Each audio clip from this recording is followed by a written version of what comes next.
welcome to Over and Under. Yes, it is 8 p.m. Wednesday time, our allotted slots. We still have like 6 shows live across the internet from people that I know. No worries. Watch what you want to watch. Watch what you want to watch. Whatever floats your boat. Yeah, but this is our time. This is our quality time together. This is the time that we've set It is apart from the rest of the world, so you and I can have our enjoyable time together. It's our special time, I think. It's our special time. It's where we talk about all things that are important in the world and solve all the world's problems, And some unimportant things too. Well, mainly unimportant things, but mostly unimportant. But, hey, we have fun while we do it, so that's the main thing. And so long as those who are kind enough to take time and tune in, like what we're saying, well, even if they don't like what they're saying, but they're entertained by it. Awesome. Isn't that the real big thing? They don't have to like or dislike it. It's as long as they're entertained. It's so funny. Like people rely on hate views, right? It's like I've always said. I started years ago, and I said the formula for success is about 80% actual people that like watching your stuff, and about 20% hate views.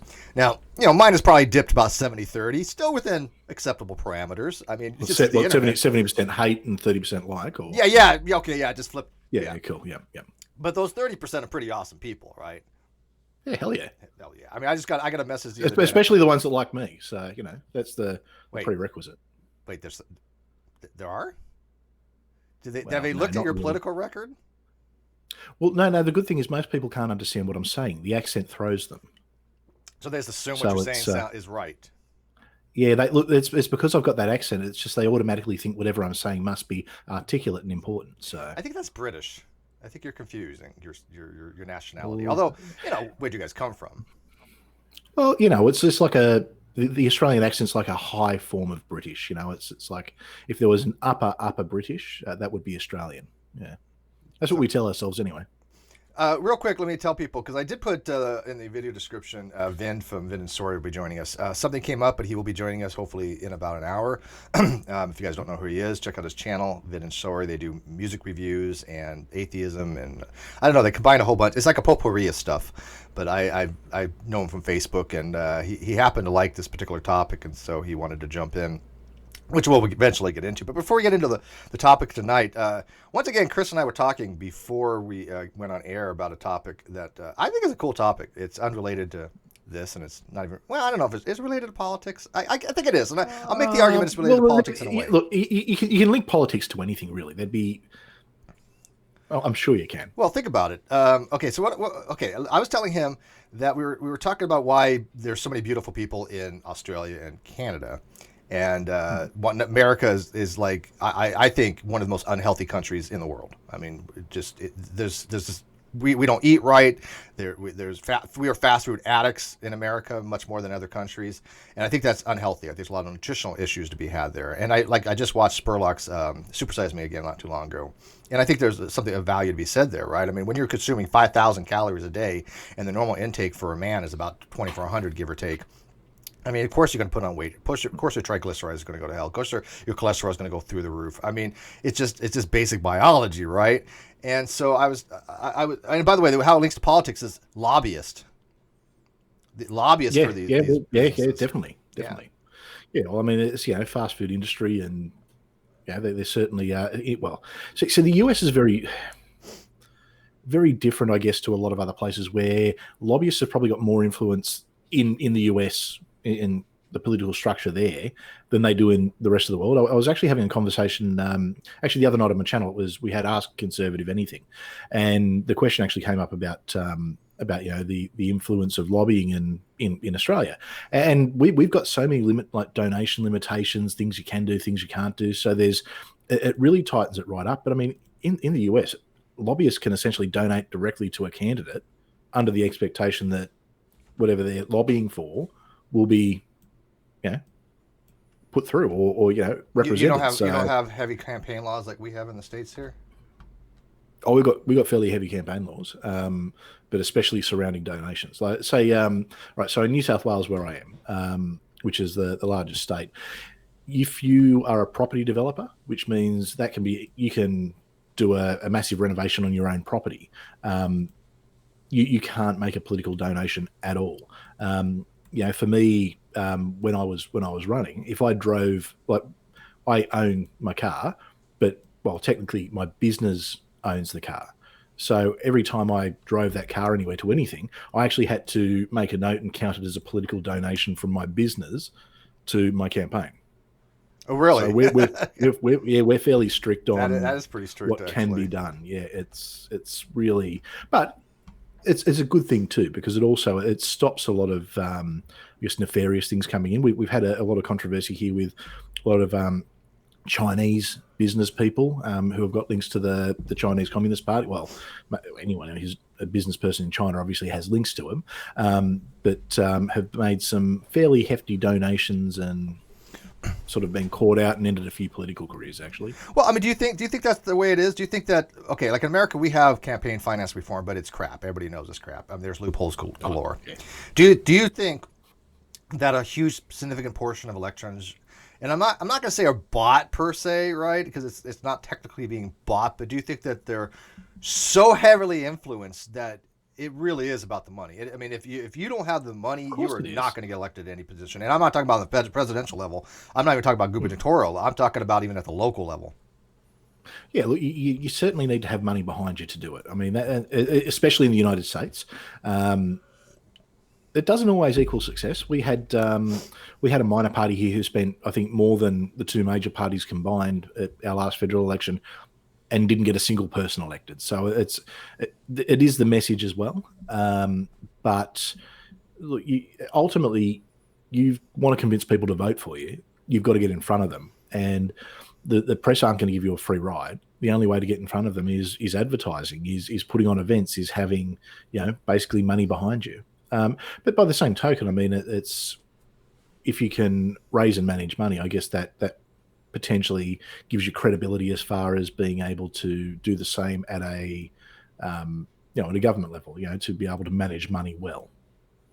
Yeah, I agree with that. I think it is a lot to do with how you budget your money for your campaign. Because if you remember during the election here, one of the things that they were concerned about is not spending a certain amount of time in a particular state that they weren't going to get the maximum amount of votes from, right? I mean, you can only have on your campaign so many people you can talk to. Right? Why would you bother campaigning in California or New York when they're going Democrat? Texas is going Republican. You know what? I agree with you, but I got to tell you, I just read an article not too long ago. I know I'm reading a lot more about politics lately because of you. Oh, look out. I'm starting to influence you, aren't I? I know. I don't like this. I don't like this at all, man. I'm sticking with my science and philosophy. This politics stuff is hard. But I was reading that California is actually kind of taking a turn. They think a lot more Trump voters exist in California. I don't remember the article I was reading, but there's more registered Republicans in California than Democrats. It's just the Democrats actually turn out more for the polls. Yeah, see, I take that with a grain of salt. And the reason I say I would take that with a grain of salt, you'll definitely get more Democrats who will show up in. Look, if you have a look at the percentage of turnout. Okay, so you turn out and I don't have the exact stats in front of me, but the lowest turnouts you will get are in the safest states. So California has a substantially lower turnout than Florida, which is always on a knife's edge. It could go either way. So you've got to take that into account as well. I mean, what is about the turnout? It's about motivating the base. If California goes Republican, I'd be very surprised. It happened for Reagan. But why? But why? Here's the thing. What is preventing them from going Republican? Again, like demographic-wise, there's more Republicans registered, but they don't generally vote. It's the Democratic Party that votes the most. They do the most motivations. They do the most getting out there to try to get their people to go vote. And it's also the younger crowd. They want that crowd to go out and vote, right? So I think the older Republicans, the older ones that just don't feel like voting. They're just like, I'm done. It's so. Well, look, why would you go? But why would you bother going out if you're a Republican in California? You know what the results are going to be. Why would you bother? That's why I look. I agree with you. It's like you're not going to influence much. But if everybody thinks that way, then yes, nothing's going to ever happen. Now, and look, that's real. But what happens is, and you'll hear it, and especially in the lead up to the election, you're going to hear this a lot from both sides. It's this is going to be a lot closer than it's going to be really close, and we could lose this state, we could lose that state, and that's done to ensure that people still come out to vote. They still want to make sure that they're engaging their own audience. Because look, by the same token, if you live in if you're in a Democrat in California, and it's it's a bit of a crappy day. You don't feel like going out to vote because look, at the end of the day, California's going for Biden.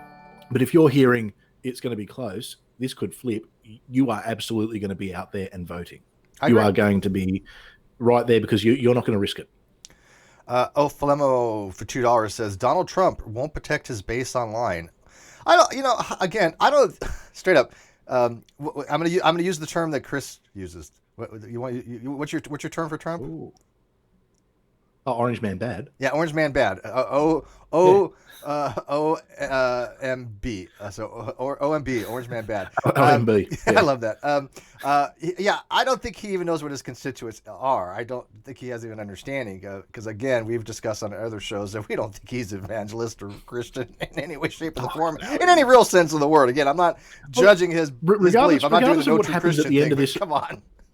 Once this election's over, regardless of whether he wins or loses, I will put money on he suddenly doesn't have all these evangelicals surrounding him. Oh yeah. Well, do you think he was a church-going guy before he ran for office? Only if you could pick up. I don't think he's ever been in a church prior to that. He probably went to a few churches, but it was normally to get married. I think he did that a few times. So I don't know. But did he get married in a church? Yeah, maybe. Yeah, actually, he probably got married at Mar-a-Lago. But no, look. Realistically, Trump is not a Christian. Even Christians don't think Trump is a Christian, but because he's saying the right things and representing certain values, they'll back him because of it. But you watch, what will happen is you can't get a third term. Okay, so you can't. There's no way for a third term unless Donald Jr., Eric, or someone else is going to run. Then realistically, I think his attitude will change because he's got nothing to sell at that point. If he loses, obviously, he might try and promote his new news network or whatever he's wanting to push, his latest business scheme. But if he's the president for another 4 years, with no chance of being re-elected, nothing, I think you'll see a very different Trump. I don't think he'll necessarily. I think he'll probably move a bit more towards the center rather than some of the rhetoric that you're seeing from him. It'll be interesting if it happens. I'm not convinced he'll win actually anymore. I was convinced. I don't think I'm not convinced either. I think it'll be. It'll come down to how Joe Biden goes in the debates. If Joe Biden comes out and he's confused, and because seriously, the Democrats keep putting up these terrible candidates. Hillary last time. That was a bad mistake by the DNC. Bad. They had it in the bag. They could have, but they decided to put her up, and a lot of Trump, I believe, a lot of. Votes were they could have run. They could have run Hillary. Kyle would have beat Trump. That's anybody at the time because it was all about Well, anybody except for his Hillary. voters were like they really anybody but Hillary kind of stuff. By the way, do you think that it would be a really bad joke if I said the reason Trump probably got married at Mar-a-Lago is because Epstein wouldn't allow him to get married at Pedo Island? Is that too much? Well, see, that's interesting. And he's just saying. I don't know. Orange some legalities there. The irony is they actually had a big falling out years and years ago when Epstein got a little bit handsy with one of the girls who worked at Mar-a-Lago. Over a 12-year-old? No. Well, what had happened? I think they probably were. I don't put anything past that guy. I just don't. No. He's not like that. You dislike him as much as you want. I think there's more to be had on that story, but whatever. Trust me, it would come out. But it did come out. It has come out. It hasn't. Where? Haven't you been reading stuff about? Wait. Yeah, no. Trump and Epstein were was that Clinton? I don't know. Was it Clinton? Clinton. But I thought something else came up on Trump that Trump. Why would Trump get in Epstein's plane when he's got his own? No, it was Clinton. No, but I thought that there was a thing where Trump had like a 13-year-old something that he was accused of. Not that I'm aware of. Okay. I get them all confused. Hey, look, man, I don't know one pedo for another. I don't study this stuff, so I just read the news. No, it's neither do I really. But just keeping an eye on the news and there is a story. They did have a falling out years ago, and it was because Epstein got handsy with one of the girls who worked at Mar-a-Lago. Trump kicked him out. Trump actually asked him to leave, told him to leave, but anyway, that's. But it's interesting how there's that perception though when it was actually the link of Epstein to Trump when the reality was it was Clinton. but it's sort of it's not. I mean, can you imagine? Can you imagine if it was the other way around? I mean, they people would be going it like there's no tomorrow. And also as Prince. Prince Andrew. Andrews, yeah. Helios $5.75, $2. In America, the B-list celeb always wins elections. That's well, California, right? I mean, in California, especially. I don't think Trump was Reagan on the B-list, and Schwarzenegger. See, you should have gone to acting. Maybe you had a better chance. I think Schwarzenegger's he's more A-list, isn't he?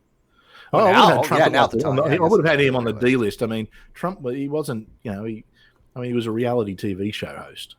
Well, isn't it kind of included, though, if you're an A-lister, it's like a subset of B, C, and D-lister? You've got to be at least a B to be an A, right? So. Well, yeah, but I don't know. It's, I'm just trying to work in the math here. I don't know. But wait, how did we get into this? We were talking about Nutritional and stuff. I don't know how we might get into this, because I wanted to ask the audience a question. I totally forgot about it. Was how often they eat fast food? I'm just kind of curious, because we dived into the topic, which is fine, but I want to just go back for a second, because I am curious if people, like, I'll tell you, when I worked in retail, man, I ate a lot of fast food. I mean, I ate a lot of fast food, breakfast, lunch. I didn't start even really making my own meals until several years ago after I moved, and then I found out that I actually liked it, and I one of my favorite things to make is roasted cauliflower. I even put the recipe up the other day. Really simple. Yeah, actually, I saw that the other day. Yeah, I mean, if you're going to do the roasted cauliflower, you got to have it with some halloumi and a nice hummus dip. Yeah, no, and I like hummus, and I like the there's a nut that they put on top, and I can't remember the name of it, but it's so good. But actually, I was told to try white truffle oil with it next time. Oh, okay. Yeah, so I'm gonna buy some of that, because I never had it. I don't even taste like truffles, but it's just basically you take the florets and you spread them out evenly. You just put a butter. I usually melt the butter. Put some olive oil, drizzle on, put some butter on it, salt, pepper, and I put what's called Chinese spice on it every so often, which is like a licorice cinnamon kind of thing. Okay. And then roast it at 400 degrees for like 30 minutes, so it gets that caramelization going, the Maillard reaction, and it just is like this crispy, sweet. Oh, I'm not a vegetarian, but I tell you, I do like some vegetarian dishes. Try cauliflower steaks. That's where you cut a nice, big, thick bit of cauliflower. You do it like with a marinara sauce, straight in the oven. Beautiful, healthy as, and if you like it, what do you do? You mean slice it? It's a big slice, yeah, because it will allow you to slice it up fairly big. I don't have any marinara sauce right now. I did make some pasta the other day, and I buy a can of what's called 4 cheese. That's good. That'll work. That'll work. Yep. So I've been eating. I mean, my diet goes up and down, literally. But occasionally I will go out and I'll buy some fast food. I like a Del Taco the other day, and I was telling Chris that I had ordered 6 hard shell tacos and 2 chicken crispy tacos, and they screwed up my order, and they only gave me 2 value tacos and 2 crispy. And I thought about it, and I was like, you know what, probably better anyways, right? Because those things are like. And to be honest, my first thought was, what's a Del Taco? Is it like Taco Bell or something? Oh, you poor soul. You've never had a Del Taco? No, I've never even heard of it until you mentioned it earlier. You have not experienced life, have you? Del Taco has the best hard shell tacos in the world. Well, you know what? I like Taco Bell too. I don't know. Cool. Man, that is a hard question. Del Taco or Taco Bell? Well, Taco Bell's just about to open back up here in Australia. We're about to get Taco Bell. We're pretty standard here. We've got McDonald's. Yeah, I think everyone's got McDonald's. KFC doesn't have Mars has McDonald's by now. Oh, hell yeah. We've got Hungry Jack's, which is Burger King. And they're kind of our big 3. It's apart from that. I mean, Subway. You get Subway everywhere. But, Domino's. Domino's is huge here, actually. You know what? I'm a big fan of Domino's, I got to tell you. Domino's Domino's did something that very few companies actually did. They decided that people were telling them, look, your pizza tastes as bad as the box it comes in. It tastes like cardboard. It's just you don't have good pizza. And so what Domino's did is said, okay, tell us how do you think we should make the pizza better. And they got a lot of massive input, and they went back to the drawing board, and they redevised their whole setup. And I got to tell you that, I don't know, again, locality matters, but the Domino's in my area with like the garlic crust and the marinara sauce, and I love the Alfredo sauce and the white garlic sauce. It is one of the best pizzas, bar none, as far as deliveries. It is so good. And so they actually listened and because they had some crap pizza originally, and they admitted it. They're like, okay, we cheaped out. We got different pizza places on every corner here. It's pizza. Pizza is the staple takeaway food in Australia. It's but we'll get a lot of. Where I live, we've got a big sort of Italian community, so we get some really nice, the good charcoal wood fire pizzas, things like that. But yeah, Domino's is huge. Pizza Hut used to be bigger. Pizza Hut used to do all you can eat. And it was great, but they don't do that anymore because for some reason.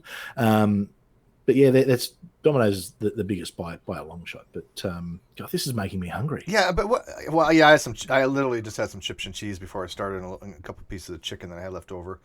But I had a guzzle of my I always eat, dude. I have a routine before I go on air. I've always got to. Like I was telling people the other day, the military has what's called the 3 S's. Mm-hmm. Okay, and one of the other things I always have to do is I try to eat something before I go on air because I hate sitting here, hunger pains. Because after 2 hours, I get hungry, and I'm like, I got to go eat something. I have to keep my glucose levels up. But what do you think about the nutritional content of some of this, these fast food stuff? Because when you look at the fast food, here's some nutritional, facts. Most fast food are very high in salt. All right? Oh hell yeah! Just massively. And sugar. And massive types of sugars. Matter of fact, on the menu at McDonald's, literally everything but like 6 items has sugar in it, right? Even their salad has sugar. And so you also high in it's carbohydrates, it's complex sugars, and cholesterol, fats, saturated fats. So the nutritional content, in the fast food is nominal. Most nutritionists will recommend you only eat fast food like once a month at most, if that. Yeah, of course. Maybe some say never do it. Now, again, we all like to eat fast food every so often. That's just most people do, at least. But where do you draw the line? Because again, I used to live on this stuff, and even though I got lucky because I would go for blood tests and I was fine isn't it? because my cholesterol was high a little bit. But now I'm eating healthier. I feel different. Literally feel different. And look, you will. It's good for you. It's good for your brain. It's good for your mindset. It's like exercise is the same thing. It's when you're putting good stuff in your body, your body's going to react in that way. But with the fast food, sugar in particular, it's highly addictive, and that's the thing that people forget. And look, I'll be straight up. I love KFC. Absolutely love it. Really, our KFC down here sucks. It used to be so good, but then they got rid of their saturated. They got rid of their what is it? Their polysaturated oil that they used, right? These trans oils that they used to use to cook it in, which made the flavor, but it's so unhealthy. So they changed to a different thing, and now their chicken is horrible. Sorry. No, see KFC, he doesn't try to be pretentious. It is what it is. We all know it. So we call it. In Australia, it's nicknamed the Dirty Bird, and it's just it is. You got Popeyes or Churches? No. Oh, man, dude, you don't live in a civilized country, dude. We got Red Rooster, which that's an Australian one. You need Popeyes. Popeyes got good chicken. But we have a lot of charcoal chicken, like just small independent charcoal chicken places. So going to the chicken shop is a pretty common thing. And, fish and chips is big in Australia, which I don't think you get so much in the US. The fish and chips, do you? Not really here. Yeah, there used to be a place down here called Long John Silver's, but there's not too many of them anymore. If they're even still around, at least they're not anywhere in California I can see.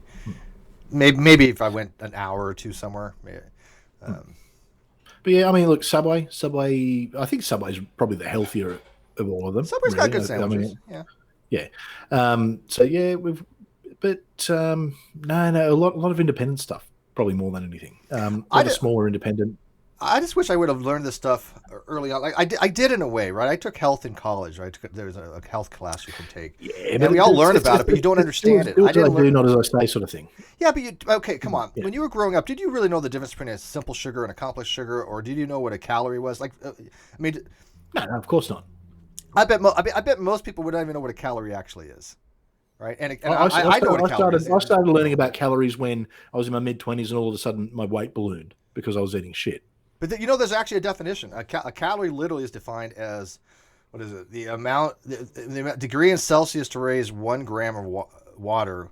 The amount of energy required to raise 1 gram of water 1 degree Celsius, or if you do the metric system, which by the way I don't know how people do, it's 1 liter. It would be the amount of calories, kilocalories, which is 1 calorie that you eat, to raise 1 liter of water 1 degree Celsius, right? Because you got to remember, for some strange reason, when we talk about calories in food, like if it has 100 calories, that's 100,000 calories, right? Because 1 calorie is 1,000 calories, right?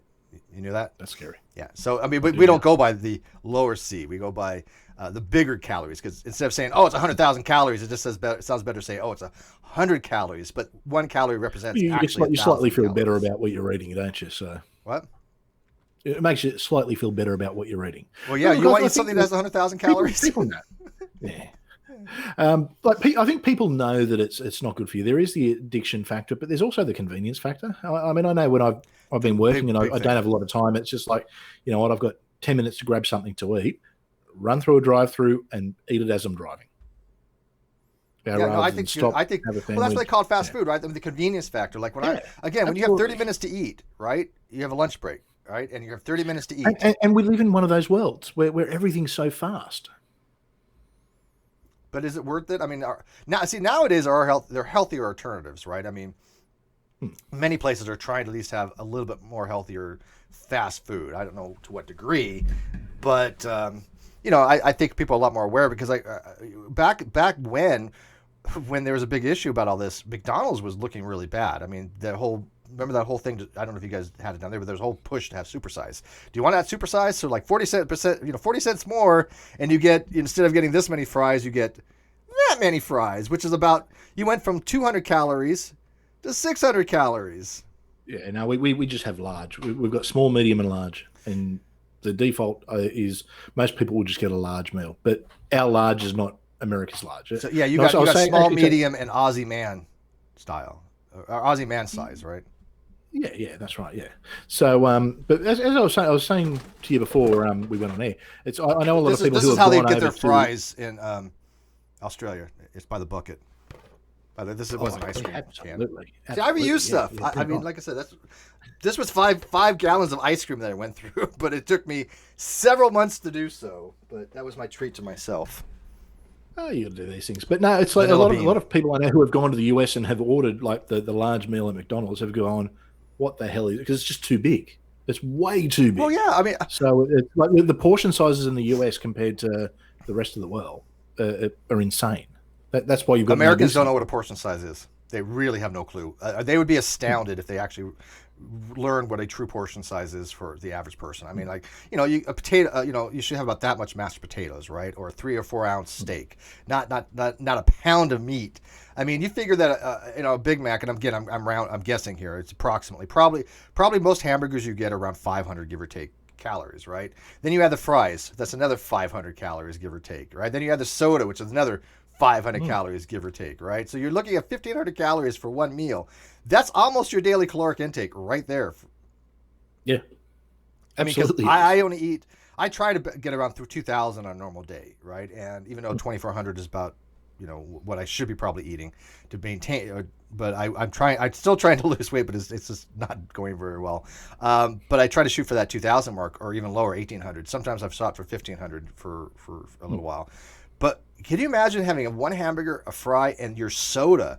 The soda, what is it? A Mountain Dew, I think, if I'm not mistaken, has about, I'm guessing, approximately 54 grams of sugar or something like that. Same with these monsters, 50 some odd grams of sugar. God, that's a lot of sugar, dude.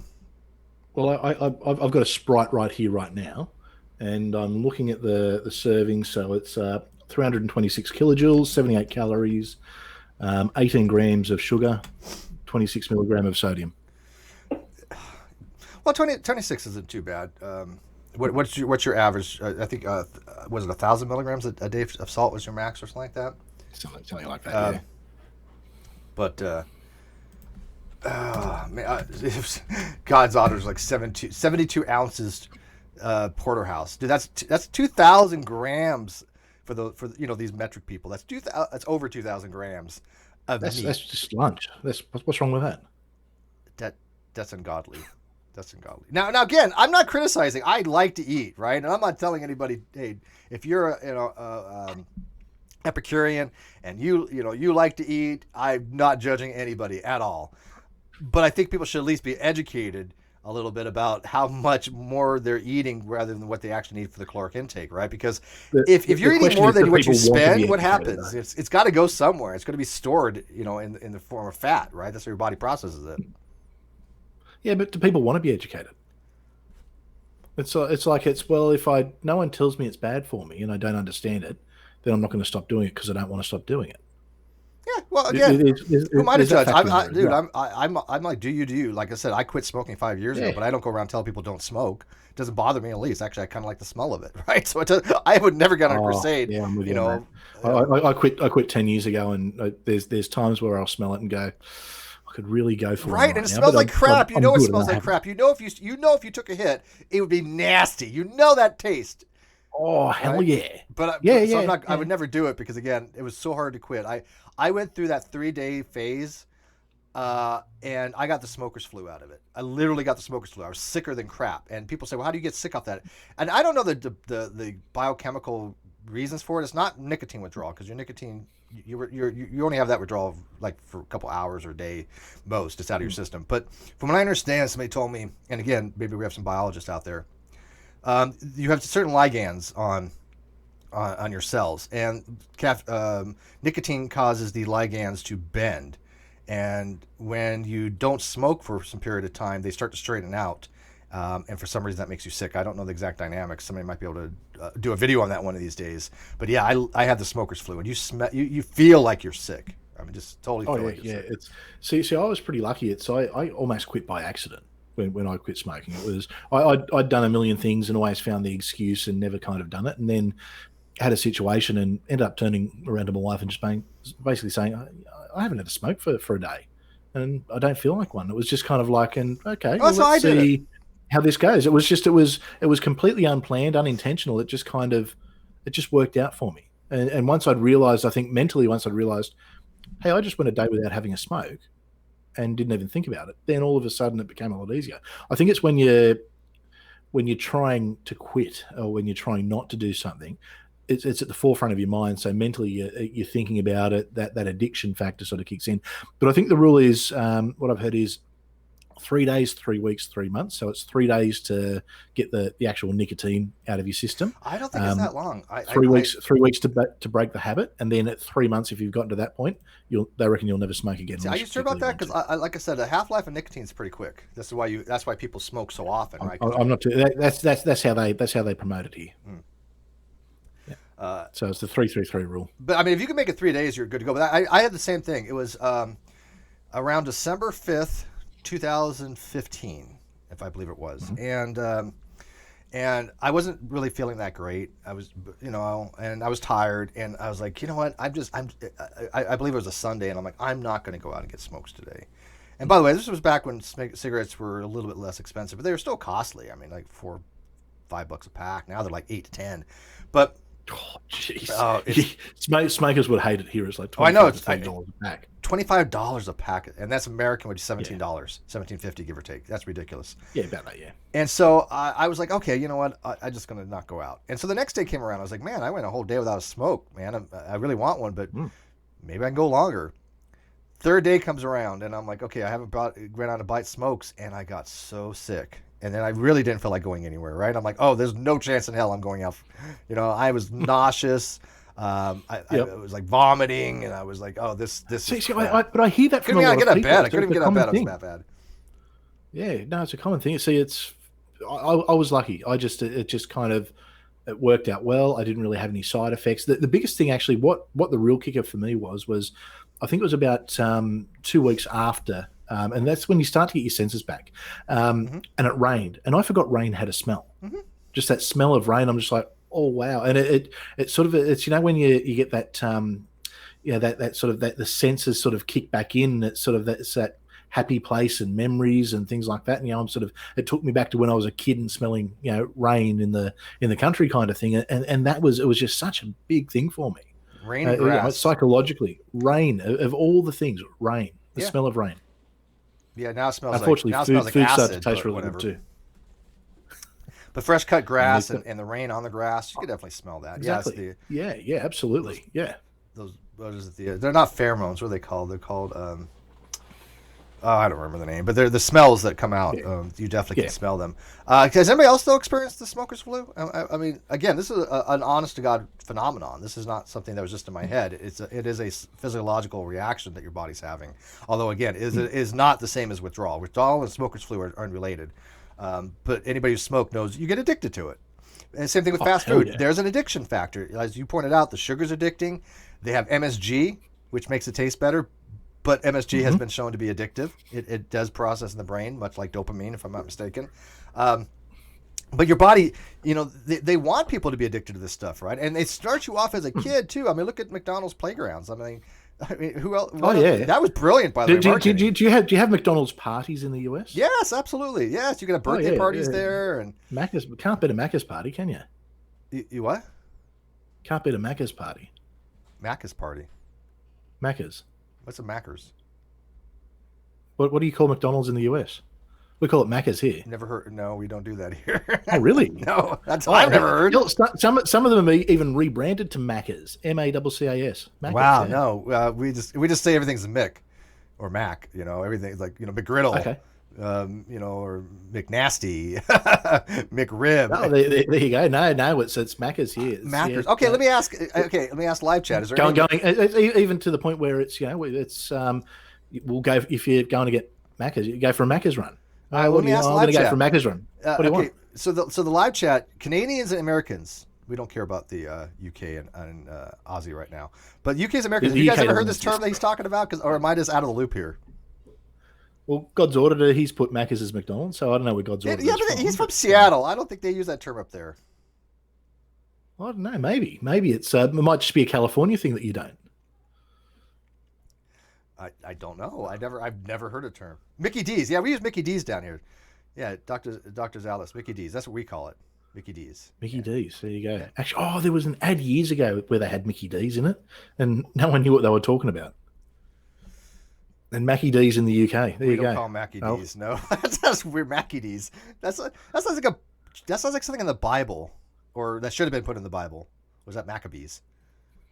I think it's Maccabees. Yeah, Maccabees. That's the kind of in the Bible. It's weird. It's Macca's is part of the vernacular here in Australia. So it's if you're going on a Macca's run, going to go get something at Macca's.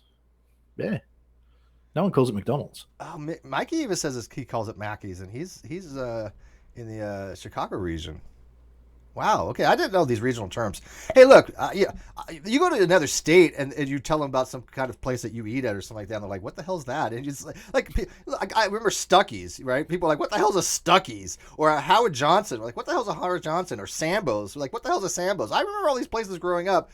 Nobody. Hang on, Sambo. What? Sambo. That's like a sandwich.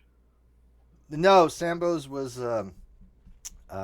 Well, that's what that's what it is, a sandwich. But I don't think it was a sandwich shop, if I remember correctly. Yeah. Okay, because it's like slang, so it's you're gonna have a sambo. It's like a sandwich. Yeah. I mean, we don't use the term here, but we're familiar with it. It's the same thing. Like we know a lift is an elevator, but we don't use that term. Yeah, it's an elevator. We call him a Sammy sometimes. No, I haven't had that. Yeah, Sammy sandwich. No, like it's like always kid. Hey, go in the kitchen and make me a Sammy. Let's see here. No. If I were to say that, I don't think anyone would know what I was talking about. You probably work it out, but or maybe a Sammy. Yeah, maybe like it's like my 3-year-old might say, "Can I have a Sammy?" And we'd kind of work out that okay, she's trying to say sandwich, but but no, all those other ones like was it Howard Johnson's or whatever? I've never heard of it. Really? Never heard of it. Bob's Big Boy? No. I've heard of Big Boy only because I remember it from the Austin Power movie, but that's it. We don't have it here. How about Fat Burger? And what was that? Fat Burger. No. Talk about truth in advertising. They had good burgers, but they're like that, man. They're like a pound of beef. Oh, yum. Yeah. I know. In-N-Out, it did a pop-up thing here, and I remember people lined up for In-N-Out, but it's like it's not going to come here. Look, every now and then we'll hear this new franchise from America's coming, and they normally go up to Queensland to start it, all the big fanfare, and then it just kind of like a year later they're all closed because it's just shit. See, but we get pretty good food here in Australia. Like because we're a massive food producer, so we get really good, really fresh food, and we've got a lot of variety, a lot of options. And plus, because we're so close to Asia, like we've got a massive multicultural kind of Asian influence. We've got a lot of Middle Eastern people, so we're a big Lebanese community in Australia. So we get a lot of these different kinds of food. Thai, especially, actually, Thai is probably one of the biggest takeaways now. Thai's overtaken Chinese for takeaway. Thai food, or that's not a restaurant. Thai.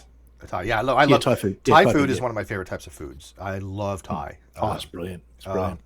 Those ragoons and peanut sauce and that's the die for. Yeah. Even a good old pad thai. I mean, you can't beat a pad thai. I like pad thai.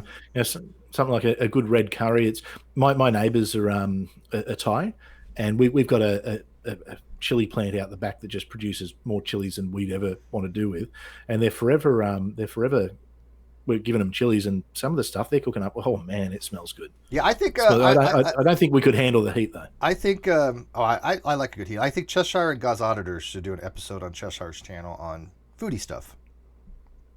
I'd watch that. Actually, it's been a while since Chesh took over your channel and cooked stuff. Yeah, I remember those ones from about a year ago. She took a little vacation, so she didn't have access to my channel. But that's why she's back now, and I have to I just gave everything to her. I'm done. You know, she tried giving me 0%, and I was like, thanks, I appreciate that. Well, no. The rules are you keep 95% for yourself, but you give away 5%, isn't it? The 95-5 rule. It's 95. It's 95-5-0 rule. You keep 95%. You say somebody else gets 5%, and then you give them 0.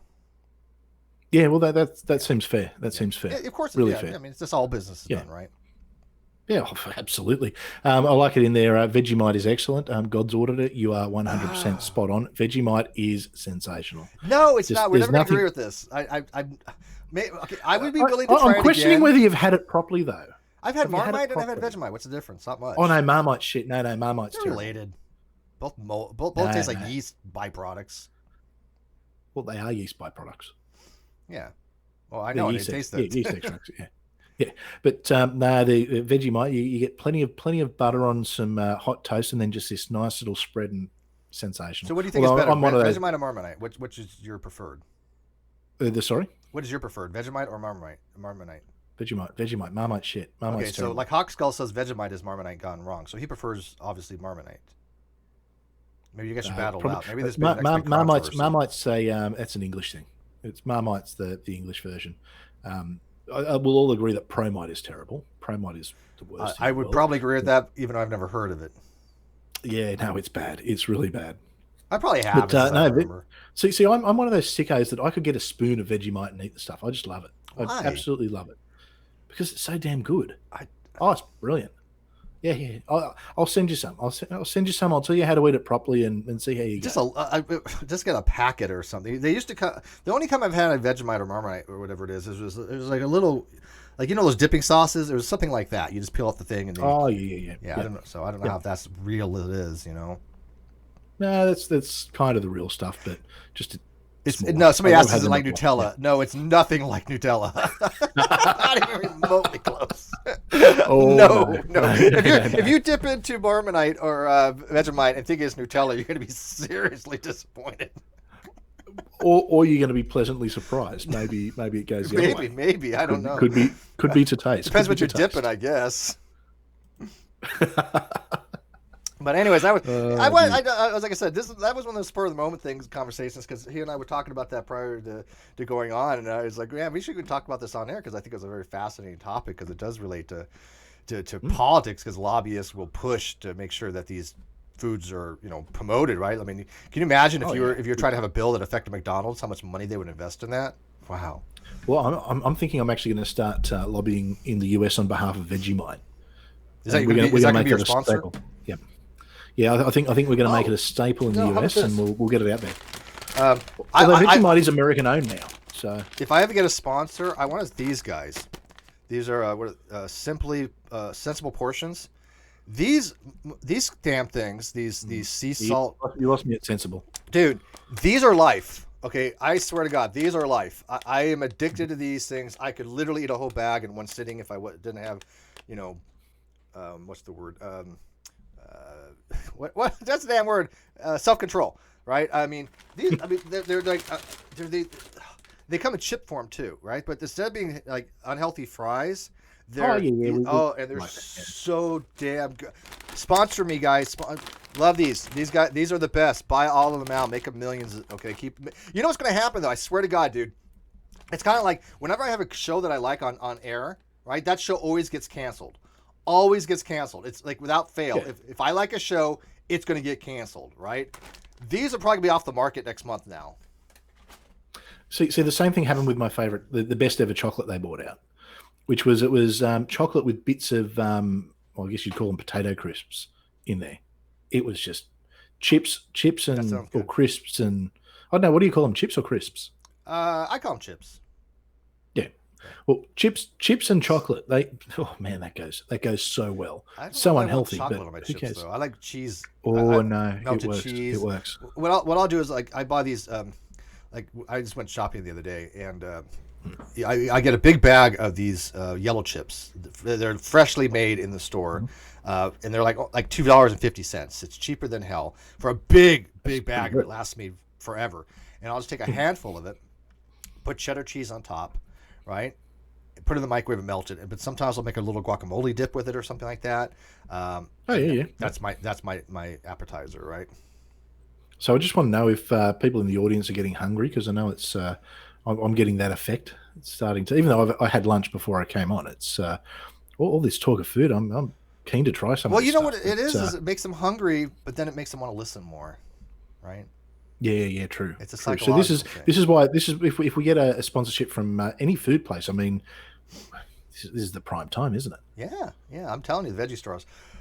Speaking of prime time, hopefully Vin will be joining us soon. I'll message him in a second, but because I kind of wanted to jump into the topic. You know what I've noticed for our format, and it wasn't really planned that way, but I think this is kind of the way we're going to go. Is it's like the first half of our show is we basically just talk about stuff, and then the second half we talk about the topic. And I kind of like that. We kind of do the same format on Caffeine Corner, actually. Yeah, it works. Yeah. Well, it's a bit like Six Pack, except we never really get to the topic. Yeah, I was going to say that. I was like, by the way, I stay up 4 o'clock bait, and then 1 minute of that, and then something completely. Yeah. Hey, if you're on a winning formula, you got to go with the winning formula, don't you? I mean, it's good fun. I mean, look, Six Pack for me, it's just a hell of a lot of fun. It's a good group of good guys and girls, and yeah, it's fun. It's how I relax on a Friday night, which is I guess Friday morning for everyone else. But hey, it's good. It's all right. Yeah, absolutely. Kawasa 5,001. I think the way you guys talk about food is exactly how corporations lobby to sell food. You're probably right. I mean, we probably make good shills for certain products. But see, I won't ever compromise. I will only shill for stuff that I like. I don't care how much they money offer me. Again, see, now I'll sell that to anyone. Well, you know, I tell you what, you offer me $1 million, I'll promote Vegemite like you wouldn't believe. I mean, whatever. I have ethics, but even my ethics are reasonably that, hey, look, $1 million is $1 million and screw you all, right? But I mean, for the most part, I don't want to be sponsored by something that I don't actually like, right? Because I think that's disingenuous. So I would learn to like Vegemite really quickly for $1 million. These I like exceptionally. So these are like. See, Steve, you're making a rookie error here. What you're meant to do is go, yeah, look, they're okay. If they know you like them too much, they're going to get you cheap. Probably. I'll teach you about negotiation. If I ever have another child, this is going to be the name of it. Veggie straw. That's going to be their name. Come here, Veggie straw. You know, time for school, Veggie straw. They probably will sponsor you if you do that. Right. That would be a hell of a marketing thing, right? Why not? Hell yeah. Think of the social media backlash I would get for that, right? Well, yeah, and I mean, you don't get social media backlash now, so it would be. Do you know who I named my daughter after? I'll give you a hint. They were president. And I've said this before, so I normally get flack for it. But so president, okay. Yeah, there was president, and I was an actor, and I was a California governor. Oh, Reagan. Mm-hmm. There you go. Yeah, that's her middle name. Oh, could See, I just went for a good old classic for my oldest one. I gave her a Klingon name because that's the easiest way to go. What would you call it? A batholith? You know, Batleth? No, that's the weapon. Yeah. No, a proper good. Or Gog, which means that she's a bunch of wormy noodles that you eat live. That's just nasty. Those things. Have you ever like? Can you imagine like eating something that actually like wiggles? Like just. Ugh. Funny story for you, Steve. Funny story for you. I don't like anything living that well. You haven't lived until you've eaten a live witchetty grub.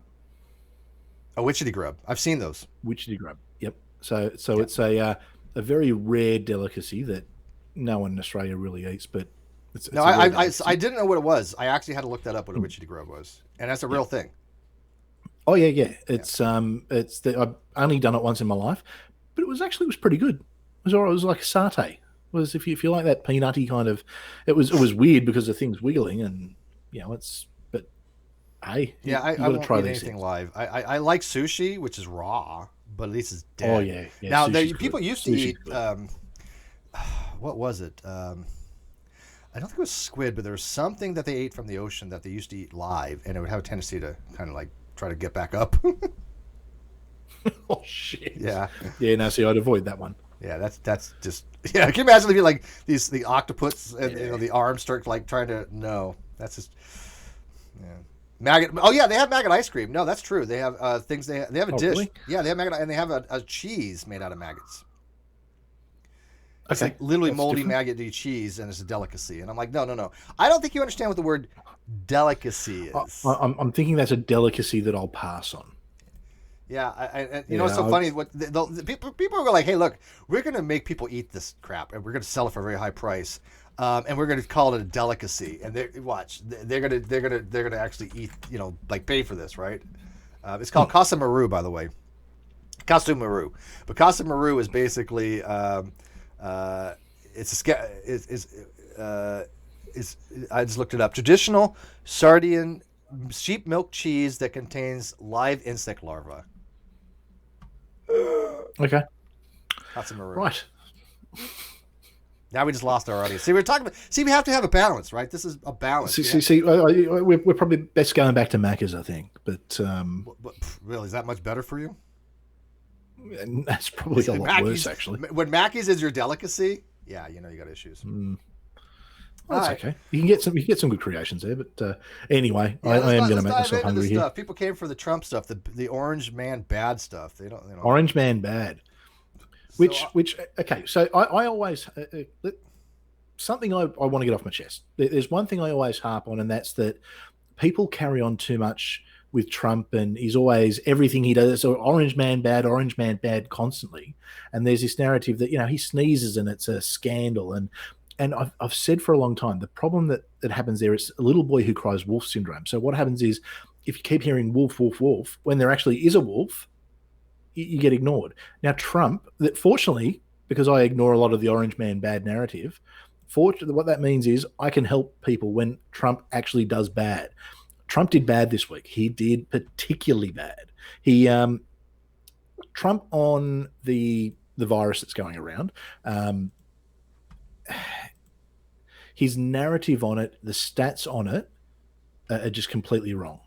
What he's trying to push that the US is highly successful, and it's crap. The US is probably the worst case in the world. Now, is that his fault necessarily? No, because you've got 50 different sets of rules and regulations, an inability to close borders. There's a number of factors that come into it. But he's claiming that they're doing this wonderful job, and this week he actually pointed to Australia and tried to say that doing a better job than Australia. Now, we've had an outbreak in one of our states, but I live in the most populous state. We had 12 new cases yesterday. In Victoria, I think they had about 500, which is the second most populous state. But they're completely locked down. They're 6 weeks of lockdown.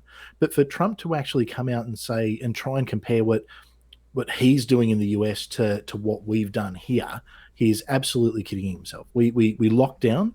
We did everything right. We followed the rules. And you know what? Tonight, I'm going to the football. My team's playing.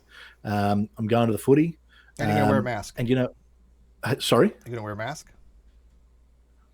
Well, we don't have to. Oh, you don't have to. Okay. No, yeah, you guys have pretty much eliminated it. We're not. They've recommended if we go to like a supermarket or if we're on public transport in New South Wales, my state, they said wear a mask. It's probably advisable to wear a mask then.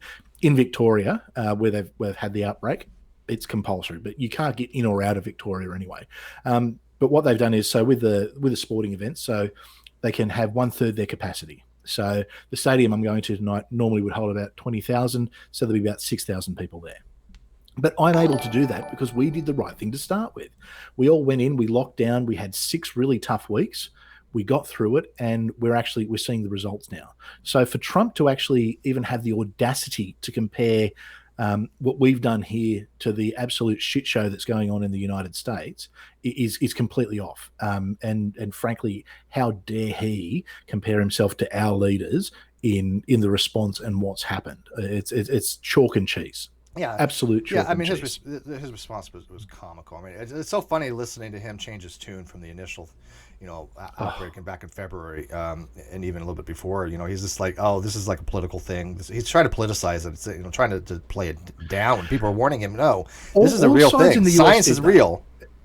Everyone in the US, all the governors, all the Democrat governors did the same thing. Yeah. If Trump had said we need to lock down right now and everyone wear masks, they wouldn't. The Democratic governors would have gone, no, you don't. Don't listen. Orange man bad. Yeah, I know. Yeah, because they politicized it. Everything is politicized in the US, and no one is actually interested in what's best for the American people. And what's best for the American people is, a hard lockdown. Make it a hard lockdown. If you've got to close state borders, well, then that's what you do. You start to eradicate it, or at least get it to a point where the numbers are so low it's manageable. Well, they did do state lockdowns. If you're coming from New York and you were going to like New Hampshire, or Rhode Island, I think did, maybe West Virginia and a few other places, they stopped you. They're like, no, you turn back. You go home. We don't want you. So, yeah, the states were doing that. Now, that's a lot easier for a small state, right? Obviously, the borders of Rhode Island is pretty small. Yeah. I think there's only one way in or out from Rhode Island, if I'm not mistaken. There's not a lot of ways to get to Rhode Island, but I try to do that with Texas or something, Oh, it'd be near impossible. Yeah. But mind you, our borders are bigger than the borders you have in the US. And it's Victoria, which is one of our smaller size states, big population, but small size, is the size of Texas. Yeah, but Victoria is one of the hotspots, right? Sorry? Victoria's a hotspot? It is at the moment. Melbourne in particular. And that's because, once again, we had one of the premier, which is like a governor. He decided to politicize it a little bit. And, the advice from the federal government was when people come back, quarantine with police looking after them. And he went, no, we're going to get security guards in. And the security guards didn't show up for the job. They decided they were going to have their way with a few of the people who were in quarantine and spread it to the community. So it was, but that being said, the Victorian border's closed. If you're from Melbourne, you can't get into New South Wales. Well, you can't get into anywhere actually, because you just can't leave. Yeah, well, here though in America we have what's called sovereign citizens that have the freedom to travel. And they don't need a license or anything, which is complete nonsense. Oh, we've got those idiots. You guys have those too, right? Calling themselves sovereign citizens. It's free man of the land. They print it up from the internet and all that kind of stuff. It's we've got what do they call it? Karen from Bunnings. Bunnings is like a big hardware chain in Australia, and she went in and complained because she didn't have a mask on. Which in Victoria you have to, unless you've got a medical exemption. And she did the whole, I don't have to provide you with anything, and I don't have to wear a mask. Turns out she actually did have a medical exemption, rather than just show the people upon entering the store, here's my medical exemption. She decided to make a big carry-on, film herself, and then got arrested. Yeah. Well, that's silly. That's just somebody being dumb. Yeah, it's stupid. Yeah. I don't like people that try to. There's no reason to cause an issue like that, right? You're just going out of your way to cause controversy at that point. No, that's just because you want attention. Right. It's a selfish thing, and it's just you want attention. But you carry on. It's people just don't need to do. Look, it's really simple. There's a really, really nasty virus going around. We make a decision as a species. Do we do the right thing, eradicate it, and survive with as little deaths as possible, or do we act like entitled? Yeah, well, I'll give you an example. I had something very similar happen when I was in Washington. There's a mall up there in the Washington area, Bremerton area, and I was sitting outside. Right, we were sitting outside, and at the time I had what was I carrying? It was I'm pretty sure it was a Jennings 22, and I had it in a small in my back with a holster, right, and I had a concealed weapons permit for license in Washington. Matter of fact, most of the police knew me up there. We used to hang out at Denny's, right? I mean, it's a small town, you know. Yep. And you know, it helps to know. I wanted the police to know that I was licensed because I don't want them to kill me, right? I mean, so I mean, I'm No, not, definitely not. yeah. So I mean, like, they knew I was fully licensed, and I was sitting at the mall, and my shirt was coming up a little bit. I was wearing a tank top kind of. Well, it wasn't a tank top, but a short kind of shirt, and I also had like mall security kind of surround me, and they're like, one of them was like, do you have a permit for that? You know, we see that you might be carrying. Do you have a permit for that? And instead of being like a dick, I was like, yeah, absolutely. Would you like to see it? They're like, yes. I was like, okay, let me get my wallet, hand it to them. They're like, okay. And they said, look, you know, we understand you're fully licensed, but this is considered to be private property and you can't have it on there. Would you please, you know, put it in your car or whatever? I was like, sure. That was it. Yeah. Why cause an issue? It's not hard, is it? They were nice. No, I was nice. People, and especially when they've got the camera, it's attention. They're just attention seekers. The camera was there another time. Matter of fact, I was actually interviewed on the news about smoking outside the mall. I was actually on whatever the news things. Kate, I don't know what's Bremerton, but they had actually did an interview with me because they saw me smoking from a distance, and you know, and they're filming me.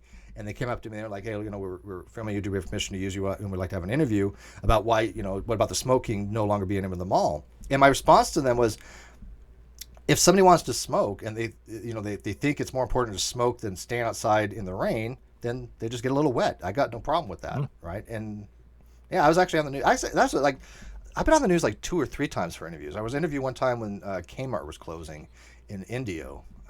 And I gave him a little news bite about that. So, yeah, good fun. See, the highlight of my life is I show up here every week. That's the highlight of my week. Is that it? That's what makes me famous. Yeah. Doesn't take much nowadays, right? Well, you know what? I Anyone figure this can way: do that, there's other ways to get on the news that are far worse, right? So I'm pretty happy. Absolutely. The whole time I've been on the news, absolutely, there was no problem with it. But like I said, my point was being, why be a dick? Look, I believe in first and second amendment auditing, and I get it, but you don't need to be a dick about it. Somebody's ask you, hey, are you licensed to carry that?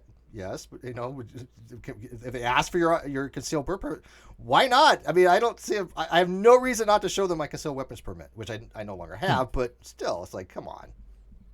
But all right. So, anyways, back to this. So, I don't know. Did you watch the full interview with on Axios with Jonathan Jonathan Swan's interview with Trump? Did you watch the whole thing or most of it? The Aussie guy. Yeah, the Aussie guy. Look, I certainly saw the highlights. Highlights, yeah. Look, it's pretty obvious. Trump's thought he was going to get a friendly interview there. He thought he was going to get a positive interview. He pulled out some stats that were swayed one way, and then when the reporter wasn't having it, tried to backtrack and kind of. But no, you've got to look at it this way. No, you don't have to look at it this way. It was surreal. It was literally surreal. I was like, this is not not comedy. his finest hour. Dude, I was terrible. like, this. If this guy was a comedian, right? If this was Comedy Central, this would be a pretty killer skit, you know? Because I was like, I'm not convinced he's not a comedian. He might. I think he's just trolling all of us. No, I don't think he's trolling. I think he doesn't understand this stuff. I mean, I loved it when he was just like, because he was talking about deaths per case. You know, he thinks for some reason that the more you test for it, the higher the numbers go. Therefore, like, it's all based upon how many you test. It's like, no, that's not working. Test only discover how many people actually have. It doesn't change the number. It changes the number of people you detect, of course, because you know it's the more people you test, the more likely you are to detect. Absolutely, okay, yeah, that's fine. But it doesn't actually change the amount of people that actually get. It does to him. I think he really thinks it does. I really do think he does. And so he was trying to say, look, the only reason the death rates are the way it is because how many people were testing. And Swan says, wait, no, we're talking about per population. The death rate per population, United States is one of the highest. And he's like, you can't do that. And it's like, wait a minute, no, actually, that is how it's defined. That is actually how the CDC defines some of this stuff. See, what you remember though is we're coming up to an election. We're a few months away from the presidential election. Okay. Before this happened, I think Trump was probably just gonna sail through.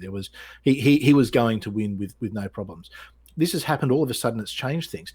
And there's no positive way that you can spin it. There is no positive way that you can possibly say, no, we've done a great job through COVID, because it hasn't happened. Now, it would have been no different regardless of who was in charge because of the way the US is set up. So he's clutching at straws. He's trying to sell a narrative that's not there. The problem is, and here's the big problem, a lot of his base is going to buy it. A lot of his base is going to buy it and say, no, he has done a good job. And he had the stats, and that nasty journalist wouldn't listen because fake news. And but the media has also done that to themselves by their whole everything Trump does is bad. So when he does something bad, his base don't care because they're just like, oh yeah, whatever. It's like the little boy who cried wolf. And it's frustrating for me because I can see how he has completely muppeted a lot of things up. He hasn't been a leader. He hasn't got on the front foot, and he's just played politics like all politicians in the US seem to. At the moment, I don't know what the term would be in the US, but I think Joe Biden's going to do what's called a Stephen Bradbury, which is where Stephen Bradbury was a speed skater at the Olympics. Everyone else in his race fell over. He was a mile last, and he just skated past them to win the gold medal. That's what Biden's going to do. Biden's just basically standing back, and he's just going to... Because Biden as a candidate, I mean... He's probably one of the worst candidates. It'll be interesting to see who his VP choice is. I believe it will be Kamala Harris, which again would make sense for him. You may as well just have Hillary Clinton in there. She's not a like person in America. She has been villain, and rightly so. I mean, I don't think she's. Yeah, I'm not a big fan, but I mean, have you listened to her? She doesn't. She sounds like Hillary in some ways. Of just people just don't like her. I'll tell you who I did like, actually, out of the Democrats, and if I was in America, I would have voted for in a heartbeat. That was Tulsi Gabbard. I really liked Tulsi Gabbard. Which one was her? She was the last one to pull out.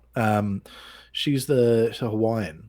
She's from Hawaii. Really, really very articulate, very center, very well presented. She probably would have had my vote. Yeah, I mean, I think Biden would be smart to pick a female running mate. I think that's just kind of a given. Well, he said he already said he is. He said that was a smart thing. But here's the reason why I think Biden will win.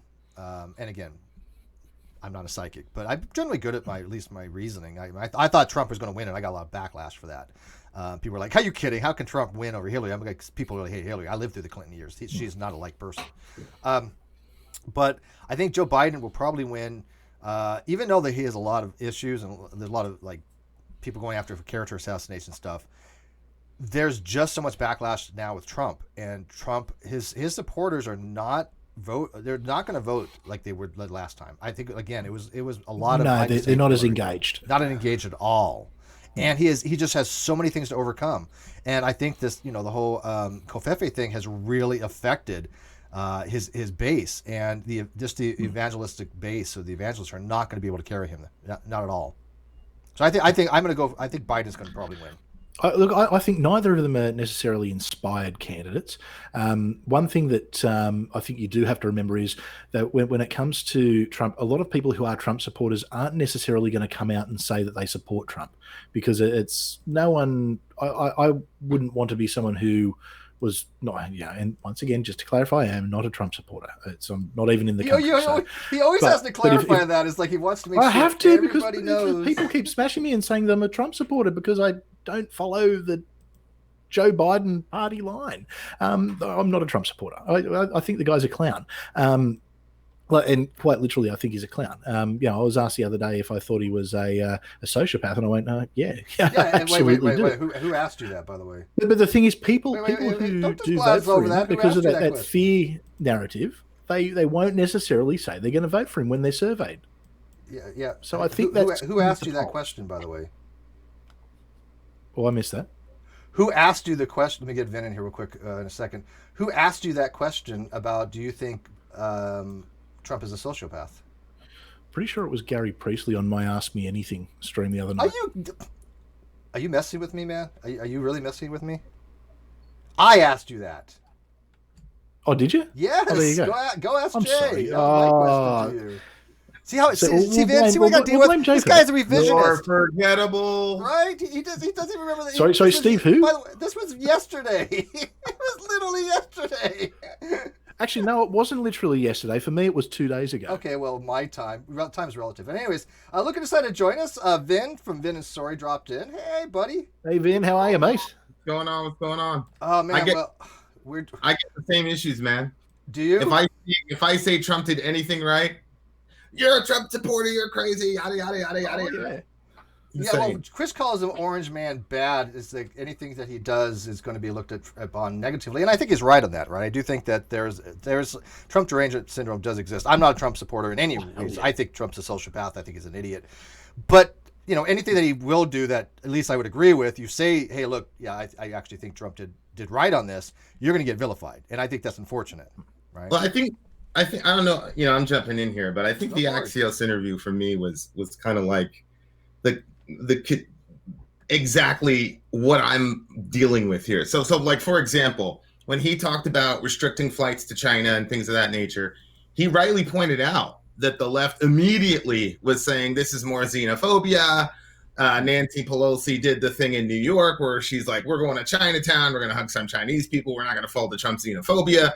And everybody acts like that never happened, which obviously, if Trump would have listened to the pressure, would have resulted in more death. Conversely, though, in the Axios interview, I don't know if you guys caught this, but where he was arguing with the guy about, you guys said it was 6,000, but in reality it was 12,000, and it's like, that's worse. That means you doubled the exposure of people to COVID than we originally thought. And in that particular segment, they were talking about how COVID was trending down in Tulsa, and then a month later it spiked, and the variable was his 12,000 unmasked in a small. I saw that part. Yeah, I paid attention when he was like saying that. Look, there's been an increase. He's like, yeah, but it was down for a while. Right. And it's like, wait, that's not a great argument here. And then he talks about how he had twice as many unmasked people in the venue as was reported. Yeah, and he did it. Oh my God, what drove me nuts is he didn't understand. He doesn't understand that when Swan was talking about was a demographic across the United States, right? So even though you might have one state that has gone down, overall, things have gone up. I don't know why Trump doesn't understand that. I don't. Because he can't come out and say, you know what, this is terrible, and none of us have done a good job, because he's running for president again. He has to try it. Look, Trump is a New York real estate salesman. Not that there's anything wrong with New York real estate salesman, but he's constantly trying to sell. You throw something negative, he's going to tell you how wonderful it is. In fact, it's the best. It's we're doing the biggest and we're doing the best. It's the mentality. We have the best deaths. We have all the best deaths. We got the best deaths. No one does deaths like us. That's a hell of a campaign to run on. It was just weird to me that he didn't see, and obviously correlation isn't necessarily causation, but sometimes correlation can give us a clue as to causation.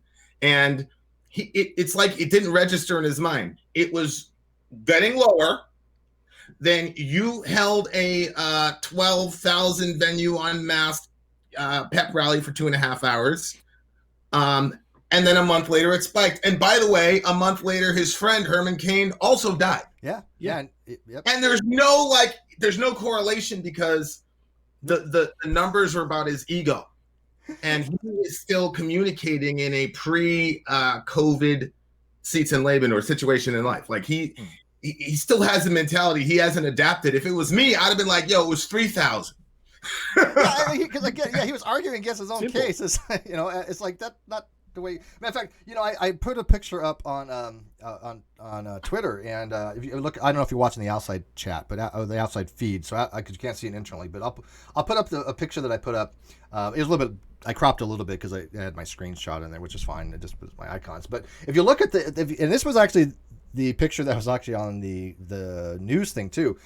He's so proud, and he's holding this piece of paper that has 4 colored bars on it. 4 colored bars on it. Just saying, he's like, look, bigger, smaller. There's no context to it. It's like dumbed down to where a first grader would be like, look at the statistics here. I literally think that somebody said, look, we've got to dumb this down for Trump to the point that even he can't fuck it up. And he, and just make it colored and make his pretty little bar code. or bar graph, because I don't think he understands what a box plot is, or a scatter plot, or you can hate him as much as you want. Disagree with him he's not a dumb person. He is a dumb person. I'm sorry. He's not a dumb person. You don't have to like him. You can think it's. But I mean, look.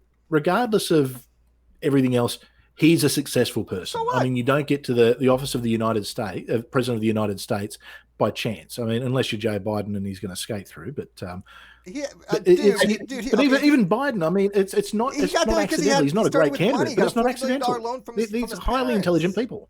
I mean, from his dad. I mean, if he didn't have that money, do you think he would have ever had the ability on his own merit? Yeah, but Steve, his brothers and sisters haven't been as successful though.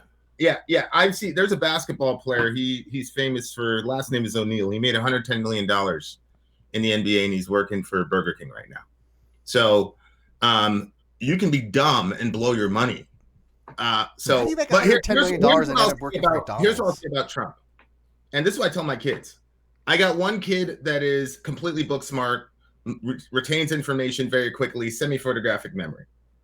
I got another kid who's not like that at all. But he can read a room immediately. He knows who's upset. He knows who's happy. He knows what to say to whoever to get what he wants. And so when I think about Trump and his intelligence, that's where I put him. He's a very good reader and manipulator of people. But that's only because he has a skill set of being a manipulative narcissist. Correct. I don't know about sociopath, but I do think the Axios interview kind of like it's. And I think you're giving him too much credit. I don't know your name. Sorry, Chris. I didn't introduce you guys. I'm a terrible host. I'm so sorry. Chris, and also known as Atheist Pastor. This is Vin. He has a channel that he does music stuff, atheist stuff. You have a potpourri of stuff. Matter of fact, tell people who the hell you are in your channel, because it's hard to describe your channel. But and sorry, dude. I'm just some guy. My wife and I started reacting to music about 2 years ago, and then it kind of blew up on us, and got a couple subscribers and things of that nature. You're and doing pretty well. You're pushing up. You're going to be over $250,000 probably at the end of the year. Inshallah. Yeah. But Black Sabbath, baby. Black Sabbath. Ozzy. I mean, Sabbath is going to get you 20,000 views. Right. You know what? I got to start doing some music stuff, dude. You should. I love that stuff. I have another channel called Middle America where I just bloviate on political issues and things of that nature. And so I've been knee deep in the Trump stuff. And then, when the Democratic debates were happening, we did it from that channel. So it's kind of like a hodgepodge of and then we talk about everything, especially in metal. There's a lot of discussions about God, problem of evil, theodicy, all those types of things. And so, we comment on that. I mean, we're Christians, but we're not very good Christians. But you know what? I think that's actually, we should have a discussion on that one of these days. Maybe, on a rum and coke night, or just something on my channel or your channel. It doesn't matter. But let's, we can actually talk about the religious influence on music. Like, for example, Black Sabbath was a Christian band. 100%. Yeah. And a lot of people don't understand that, because I love the iconic. Hang on, Black Sabbath, Ozzy Osbourne. Yeah, they were a Christian band. Wow. Okay. There were so many songs that are. You have to. Well, my favorite though is this band named Behemoth, and we're getting off schedule here. That's okay, dude. Welcome to our show. We just go off. Guys, like we got press passes and we cover shows and things like that. And so my wife was like, they have the curtain and then they drop the curtain and then everybody goes crazy, right? Well, my wife was on stage behind the curtain. And so before Behemoth comes out, they're doing some ritual or whatever they were doing. I mean, these guys are like legitimately. But his biblical knowledge, he's quoting intertestamental literature, pseudepigraphal literature. I mean, you have to be very, very versed in the Bible and even extra biblical literature. That's I barely remember what Maccabees was. We were just talking about that before you came on. Was Maccabees for pseudegraphy? Yeah. So it's stuff like that, right? Where he, So anyway, yeah. So that's our channel, and so sometimes you have politically charged songs like Rage Against the Machine, and so it's going to get political. I mean, that's just Green Day. Green Day. Yeah, but I mean, like, I'm actually halfway through recording with people an Americans React to Australian music stuff at the moment. I'll have to send you a few to listen to. Yeah, I know that reaction with music that reaction video would be pretty easy. That's my reaction to Australian music. No, I'm just kidding. I love you guys, man. I love you guys. But I tell you, the like. Oh, you keep saying that, but I'm not convinced. What do you want me to do? Cup you? Yes, I do. You want me to? You want me to big spoon for change? He's so emotionally needy. I'm telling you. But like Black Sabbath, it's an Aussie thing. Do you remember the Black Sabbath song "After Forever"? Well, I do. Yeah, listen to the lyrics. I mean, there's a lot of religious overtones, but I like the icons of that stuff. Back when I was in high school, I used to have, when you have a book and you put your, you get a trash bag, what is, like a brown paper bag. Yeah, brown paper bag. Right, and so all my imaging on it, I would have like a pentagram written in runic and Theban, which is the richest alphabet. I'd have Aussie. I'd have a sign like this coming out of the page. Didn't believe in any of that stuff, right? But I was fascinated by the imagery of the occult, and I loved that music. I still do to this day. I was like, I'm never going to stop listening to this stuff. Yeah. They're like, oh, Steve, you're listening to that stuff. You're going to grow up be a Satanist. And weird is I did grow up and become a Satanist, but that's completely coincidental. No, I'm kidding. I was never a Satanist. They were right. Well, like remember back in the day when you played Dungeons and Dragons? Dungeons and Dragons will. That'll make you a Satanist, and I'm always like, well, yeah, I did become a Satanist, but that was just coincidence.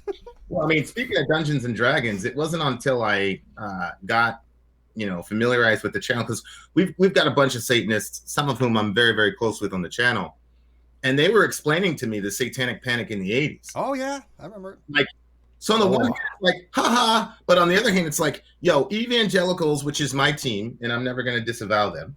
But like, we literally ruined people's lives on silly false accusations. Yeah, isn't crazy. That what witch hunting was? What'd you say? Oh, witch trials. Yeah, it's up in Massachusetts. Yeah. Yeah. But you always say, well, that was back then, yada yada yada, and then it's like, man, two words. A documentary on it. It was pretty terrible stuff. There's two words, but I don't want to say them. The reason I don't want to say them is because I had heard if you actually say this on YouTube, they will think that you're actually promoting it, and I'll say them separately. That way the YouTube algorithm. So demons. We're talking about demon, right? So everybody knows what a demon is, and then we're talking about the male ejaculate. Another word for that. So you put those two words together. Yeah. Okay, so what's going in the news. You put those two words together, they were. I've heard they will actually community guideline strike your channel because they think that you're actually promoting such a thing. Not going to take that chance. Actually, if you say it 3 times and look in the mirror, then Eric Trump shows up. So, or there's lots of myths about the YouTube algorithm. I don't know. This happened to supposedly somebody I saw on Twitter that I know. They said that this is, I don't know. Again, because the thing is, YouTube doesn't tell you why they're demonetizing your content. That's true. They'll just put it up there, and you'll if you're lucky, you'll get a little. This wasn't demonetization. This was a community guideline strike, saying that they're putting out misinformation because the algorithm doesn't understand. Yeah, well, you're right about that. I mean, you can appeal for a manual review, and they will manually review your stuff, because in Studio, even if your content is blocked and taken down, it's still in YouTube Studio. That's your portal, and you can ask for a manual review. But yeah, I get about, I would say 75% to probably 85% now of my manual reviews come back good. The other day I did 4 manual reviews because almost everything I have starts off as demonetized. I lose the first 1,000 views. I don't get a dime for it, which is rare because that's actually, it's only $1 something, but whatever. It's still, they adds up when you have 1,700 videos, right? But I mean, out of the 4 that I did, 3 of them came back good. The one that didn't, and again, they don't tell you why, and you think to yourself, what is it about this video that didn't get approved? And it's usually the one that, like, the least one you would suspect. The most innocuous one comes back. After manual reviewing, we've determined that it's not suitable. Yeah, crazy stuff. But anyways, okay, let's dive back into manually here review. What's that? Or whether they just hit the no, just say no. Just say no. Yeah. Well, yeah, let's do that one of these, Vin. Let's have a music episode. I'd be thrilled, especially even from maybe an atheist and a Christian perspective on music. Yeah, I'll come back for that. Yeah. Are you saying you're an atheist, Steve? No, I was talking about you. Oh, okay. Because you're the atheist pastor, bro. He doesn't remember things. I don't know why. And by the way, I can talk about atheists. Maybe I just like tormenting you. Mikey Famine, $5. Happy birthday, Mikey Famine. Kill switch, engage, plus Howard equals best metal ever. Oh, happy birthday, Mikey. You're finally Happy an birthday. adult. Yay. He gets to do adult things. We were supposed to see Kill Switch Engage. We were supposed to actually get an interview with them before this COVID nonsense hit. Yeah, no, I've listened to some of their songs. This was going to be a very good summer for us, man. We're going to hang out with Korn again. We were going to do all this, Awesome. and it just got completely shut down. Yeah. No, the only Kind of hoax because of the hoax. the only I've been to really maybe 2 concerts, and one of them was 1984 Power Windows Tours by Rush. Right, and I went to go see a local band. Well, they were a band playing local in L.A. You might remember if because you're going to know because you know your music. But there was a group called Nazareth. Yeah. Hair Yeah. the dog. Go ahead. I'm sorry. Yeah, go ahead. That was a great Nazareth put on a show, dude. Yeah. We actually did a live video of them. Somebody requested a live video of Nazareth, and we did it. It was pretty crazy. See, people don't know this good stuff. They're so to them. They think that the most popular song on YouTube is also a good song. It's like, no, man. You go back to the early days. No. That was some music, man. Well, I mean, look, when I came into metal or rock music, whatever you want to call it, all I knew was Korn and Slipknot and Metallica. So I thought, oh, I know metal. And then we started the channel. People like, I know all the best metal. You don't know anything. And we didn't know anything. There were so many. But you learn it, right? You pick it up. Oh, I love it. That's my favorite part of it. There's so many classic songs that now I know are classic songs that we had no idea, like Pink Floyd. I'd never heard anything Roger from Walters. Pink Floyd. It was just, Yeah. Would you consider Pink Floyd metal though? I mean, No, they're no. rock, but They were not. no, experimental, progressive. Prog rock. Yeah. See, I'm a connoisseur now.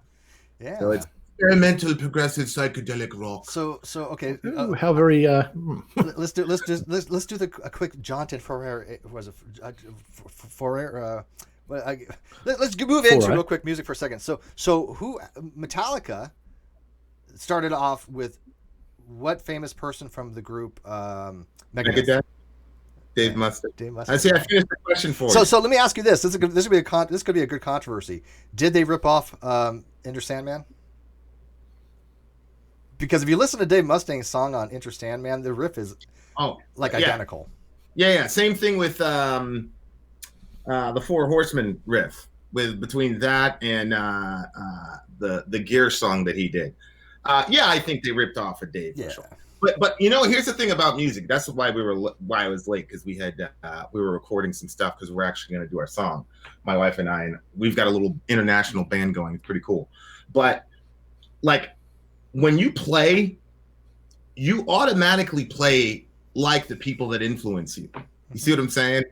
And so like I found all my riffs are sounding like Korn or whatever. So I believe that they stole it, but I don't believe they did it on purpose, if that makes any sense. Yeah, it could be unintentional. Like I when I started playing guitar, by the way, I'm not a guitarist. I can play very little. But I played in the Navy a little bit because you get bored, and I have a guitar here that I'll play a little Black Sabbath, a little Metallica. But that's how I learned. It's just power riffs, just that kind of stuff. It's not that difficult of stuff. And so that was my influence. Metallica, Ride the Lightning was one of the biggest. That was a life-changing album for me. I have like 5 life-changing albums for me. Peace of Mind by Iron Maiden. Okay. Major influence in my life. Motley Crue's Live Wire. Ride the Lightning by Metallica. 2112 by Rush.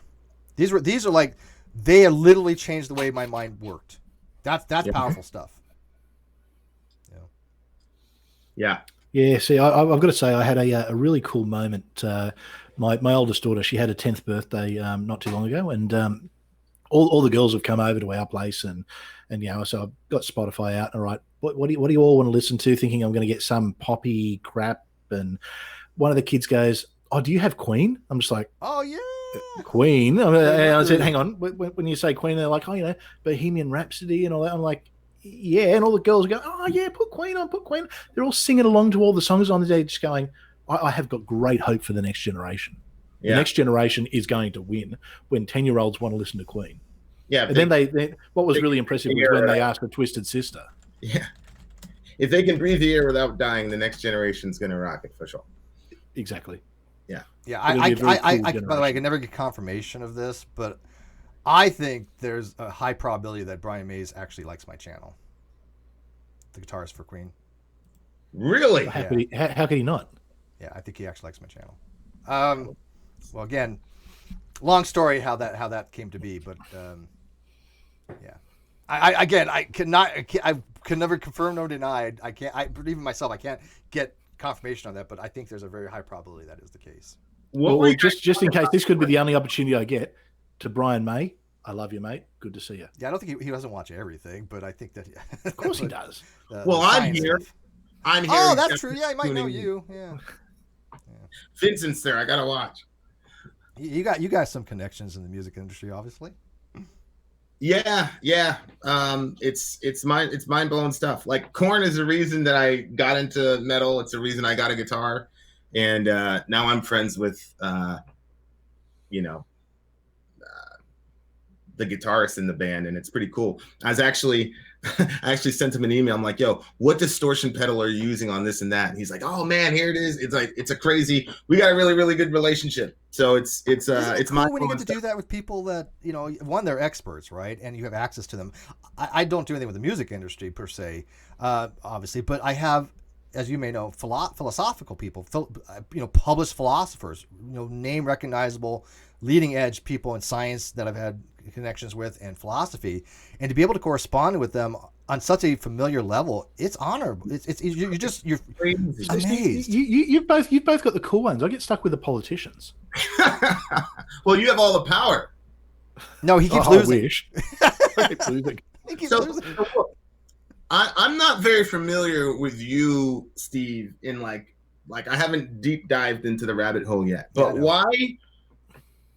I said something yesterday in the forum. I'm like, look, McCrae talks about this and blah, blah, blah, blah, blah, blah.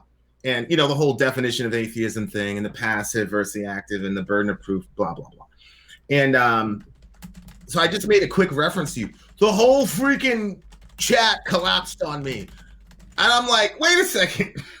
I'm pretty sure this guy is much closer to your team than my team.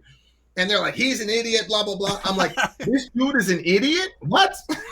I get that a lot. This is why me and my mom don't get along. No, just kidding. I don't think that word means what you think it means. It's so funny because Oh, look, you it's can disagree funny. with somebody. Like I don't think like Trump is a bright man. I really don't. I think he actually is an idiot. But it's not because I disagree with his politics, right? You can have people out there that I disagree with, people that I vehemently hate and think that are just the shittiest people on the planet. But I won't sit there and go, when it comes to like certain topics, they're an idiot. I know PhDs that have a degree in like biology that I think are not very bright in other subjects. I think Aron Ra is a genius when it comes to biology and phylogeny. I stand with him 100% on cladistics and his foundational fallacies of creationism. I get that, right? But when he moves into the domain of discourse of philosophy, he's beyond inept. And so we all have to like recognize what we're good at and what we're not good at. If I was going to have a discussion with somebody in certain topics, like for example, I'm inept in a lot of different subjects, right? You want to have a discussion with me in geology, I'm probably inept. If you want to have a discussion with me in the biblical history, I am beyond inept. But I'm happy to recognize that. So when people say, well, you're an idiot, well, what do they mean by that? To me, it means you don't have the ability to learn. And clearly I do have. I'm a pretty autodidactic, Right. But so maybe Pastor Chris could tell, what is the animus? Why are people so mad at this dude? how long is our show? This may take a while. Oh, how long we got? Yeah. I want to hear this. Look, I want you to just sit back and listen. The short version of it is there was a show that Steve used to have with another guy. They had a split. A stack of people took the other guy's side. Then it was shown that the other guy was completely in the wrong, and there was court cases that backed that. But instead of people saying, you know what, Steve, yep, sorry, you were right, they just doubled down, and it just became this whole attack thing. And look, and I've said this to Steve. Steve, he'll bite back. He doesn't mind. He'll bite back, and when people have a go, he defends himself.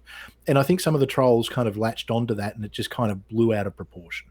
That's essentially what it comes down to. And really, it's all over a stupid freaking definition over, what's an atheist, what's an agnostic. I mean, see, I think it's more. I think it's more seriously along the lines of, look, I like logic, I like reason, and I think when you have an activist that's the forefront of a group that's saying things that are just philosophically unsound, untenable, or illogical, then they need to be kind of held accountable for that, because a position of power, especially, does not give you license to put out misinformation. It's not a matter of like a certain position. If I say, look, I prefer one thing or another, that's subjective. But if I tell you, Vin, that 2 + 2 = 5, that's an objective error, right? That's something that you can actually go and validate is not correct. And so I like to deal with objective things that I can say to people, look, you're just wrong on this, because you can go look and see that this is incorrect. It's not a matter of just, I'm trying to convince you one position is better than another, or I'm trying to convince you of something subjective. And they don't like that. They don't like the pushback, because there's a hypocrisy there. If you say, if your entire platform is, hey, look, you need evidence for God. The theist says God exists, but I just don't believe them. Okay, you can ask the theist for evidence if the theist wants to engage you, and he can talk about, Aquinas's five ways. You can talk about anything dealing with hermeneutics of the Bible. It's fine, whatever. But when you ask them for evidence, you say, look, you're making a case that this is not normative in philosophy or something like that. What is your evidence to cite in this? And they clap back, oh, well, you're just asking for an appeal to authority fallacy. And it's like, no, it's not a fallacy. That's citation is not a fallacy. There's ego that comes into it as well. And I mean, it's like you get these people who are leaders or big YouTubers within the community, and you disagree with them, and they have a meltdown. They virtually have a public meltdown. Their brains because how can you but then all of their followers who are like for a bunch of people who call themselves atheists religiously follow these people like they're the prophets of atheism. It's you mustn't say it. So you cannot disagree with this person because they run a show that I like, or I like their channel, so they must always be right. And and their arguments will be when they come up against Steve, and Steve will say, well, this and this and this. Their argument is, well, such and such said this, but they don't actually understand what the argument is, and they don't understand that the argument may in fact be wrong. Yeah. It's just regurgitating stuff. But then what happens is, because it's. And look, you see this with YouTube. I mean, you get all these fights on YouTube, this YouTuber versus that YouTuber, and it's like a sport. It's like people have got their team, and for some unknown reason, and I say this all the time because when I started doing stuff with Steve, I had people, oh, you can't do it. He's this, he's that. People wanting to cancel me. I'm just like, you know what? I've never had these issues with him. When I came into the community, he was one of the few larger channels that actually. Was helped me along and gave me some advice and reached out and was nice. And so you don't need to jump on these bandwagons, but people think what it will do is it's going to impress big YouTuber X if they're, arguing against Steve. It's ridiculous. Yeah. It is. It's they want to talk about appeal to authority. Well, they're appealing to the authority that they, feel can do no wrong. Yeah. I was going back and forth with somebody and he was like, you Christians have been misdefining atheism for millennia. You're obviously not educated. You obviously don't know. So I said, okay, here's a document from Stanford University where the guy is saying he went farther than I did. Yeah, you're talking about Dr. Draper's paper, Paul Draper. Yeah. From Purdue. Yeah, I pretty much have that paper memorized, by the way. I was like, but if you disagree with a big YouTuber, well, you must be wrong. Appeal to authority. And I said, brother, if I was a flat earther and you were trying to convince me that the earth was round and you said, look, bro, there's no geologist on the planet. There's like a 99.999% consensus from these people who've dedicated. I said, that is not an appeal to authority. It is an appeal to authority, but it's not a fallacy. It's called a legit argumentum ad verecundium. But yeah, that's perfectly fine. We all appeal to authority to support our arguments, right? Correct. Yeah. Correct, but it was just a very interesting experience. For sure. Yeah. But I had the same thing happen on Facebook yesterday. I gave the guy 3 PhDs and 2 peer review papers. It was Dr. Draper, Dr. McCormick, and Dr. Burgess Jackson. And he's like, well, that's they can believe whatever they want, but that's not evidence. It's like, these are peer review papers. What do you mean that's not evidence? What do you think? What constitutes evidence to you? And I told him this. You are acting like a flat earther. I did the same argument you did. Because if a flat earther says, well, these scientists say gravity is real, but where's the evidence? Here's a paper. But even look what happened in the atheist community last week. People were blocking each other and cancelling each other over whether a rock is an atheist. Like, how ridiculous! By the way, you're welcome. Sorry, atheist. Meet my atheist friend. I am the great cause and schism that divides atheists, according to big name atheist. I had Aron Ra write a blog on me one time saying that agnostics and Mr. Agnostic Me is basically leading people astray, causing atheists to have schisms. And one of the biggest schisms was that years ago there was a YouTuber named Bionic Dance who had argued that rocks are atheist. And I'm like, look, okay, this is stupid. And I even wrote blogs on this. I showed using logic and reason why saying something along the lines of rocks are atheists is just nonsense. People kind of like laughed at me and they're like, oh no, Bionic Dance is great, rocks are atheists. And then people were like, oh, this is pretty stupid. But now Aron Ra's back on that going, rocks are atheists. And I'm like, oh God, Aron, stop. No offense to Aron Ra, and I quite like Aron Ra. I do too, but my God. This is an attack on him. But I mean, he wants to talk about people dividing the atheist community. I mean, his political views, you want to talk about people pushing people away, his political views do exactly that, because he politicizes atheism because he wants it for demographics. Yeah. And I understand that's a utility argument. I mean, I agree with, okay, I hate to say wait. Pull back. You got to educate your brother. What are you talking about? Say that again. What, that last 2-second exchange? Sure. Well, let me kind of do a preliminary on it. In 1972, a guy named Dr. Anthony Flew. Yeah, Anthony Flew wrote a paper called The Presumption of Atheism. And he basically acknowledged that, generally speaking, in philosophy, atheism is normatively held as the belief God does not exist. It's more the belief the proposition of theism is false, but ostensibly is whatever. So he wanted to try to make it in the negative, right? So anybody who lacks a belief is considered to be an atheist. The reason why he did this, and the reason why George Smith did it with the Case Against God, and David Silverman in his book Fighting God. And by the way, I actually get along with David Silverman. I don't know why. We should have no reason to actually like each other. We disagree on a lot of things, but we do get along. And it just shows that you don't have to agree with somebody to get along with them.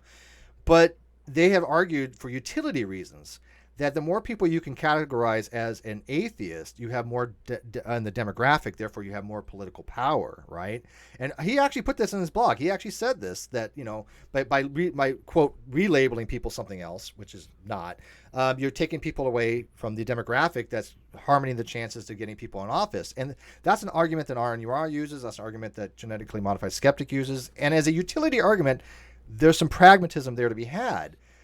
But at the same time, what cost, right? Because if you're going to violate normal standards of rationality and reason, and you're going to say, look, either one, your logic is correct on paper, but not in the real world, which I never figured out what that meant, or your logic is just wrong, but it can't show the logic's wrong, then aren't you basically in the same kind of ideologue that you're complaining about the evangelist? Eerily similar to 2016 in the evangelical community. Because I was like, look, I remember when the big homie Bill Clinton got on TV and he said, I did not have sexual relations with that woman, Miss Lewinsky. And then we all know what happened. And the evangelical community exploded. Character counts, blah, blah, blah. Okay. What's wrong with America? This is sin, yada, yada, yada. So then on comes Donald Trump.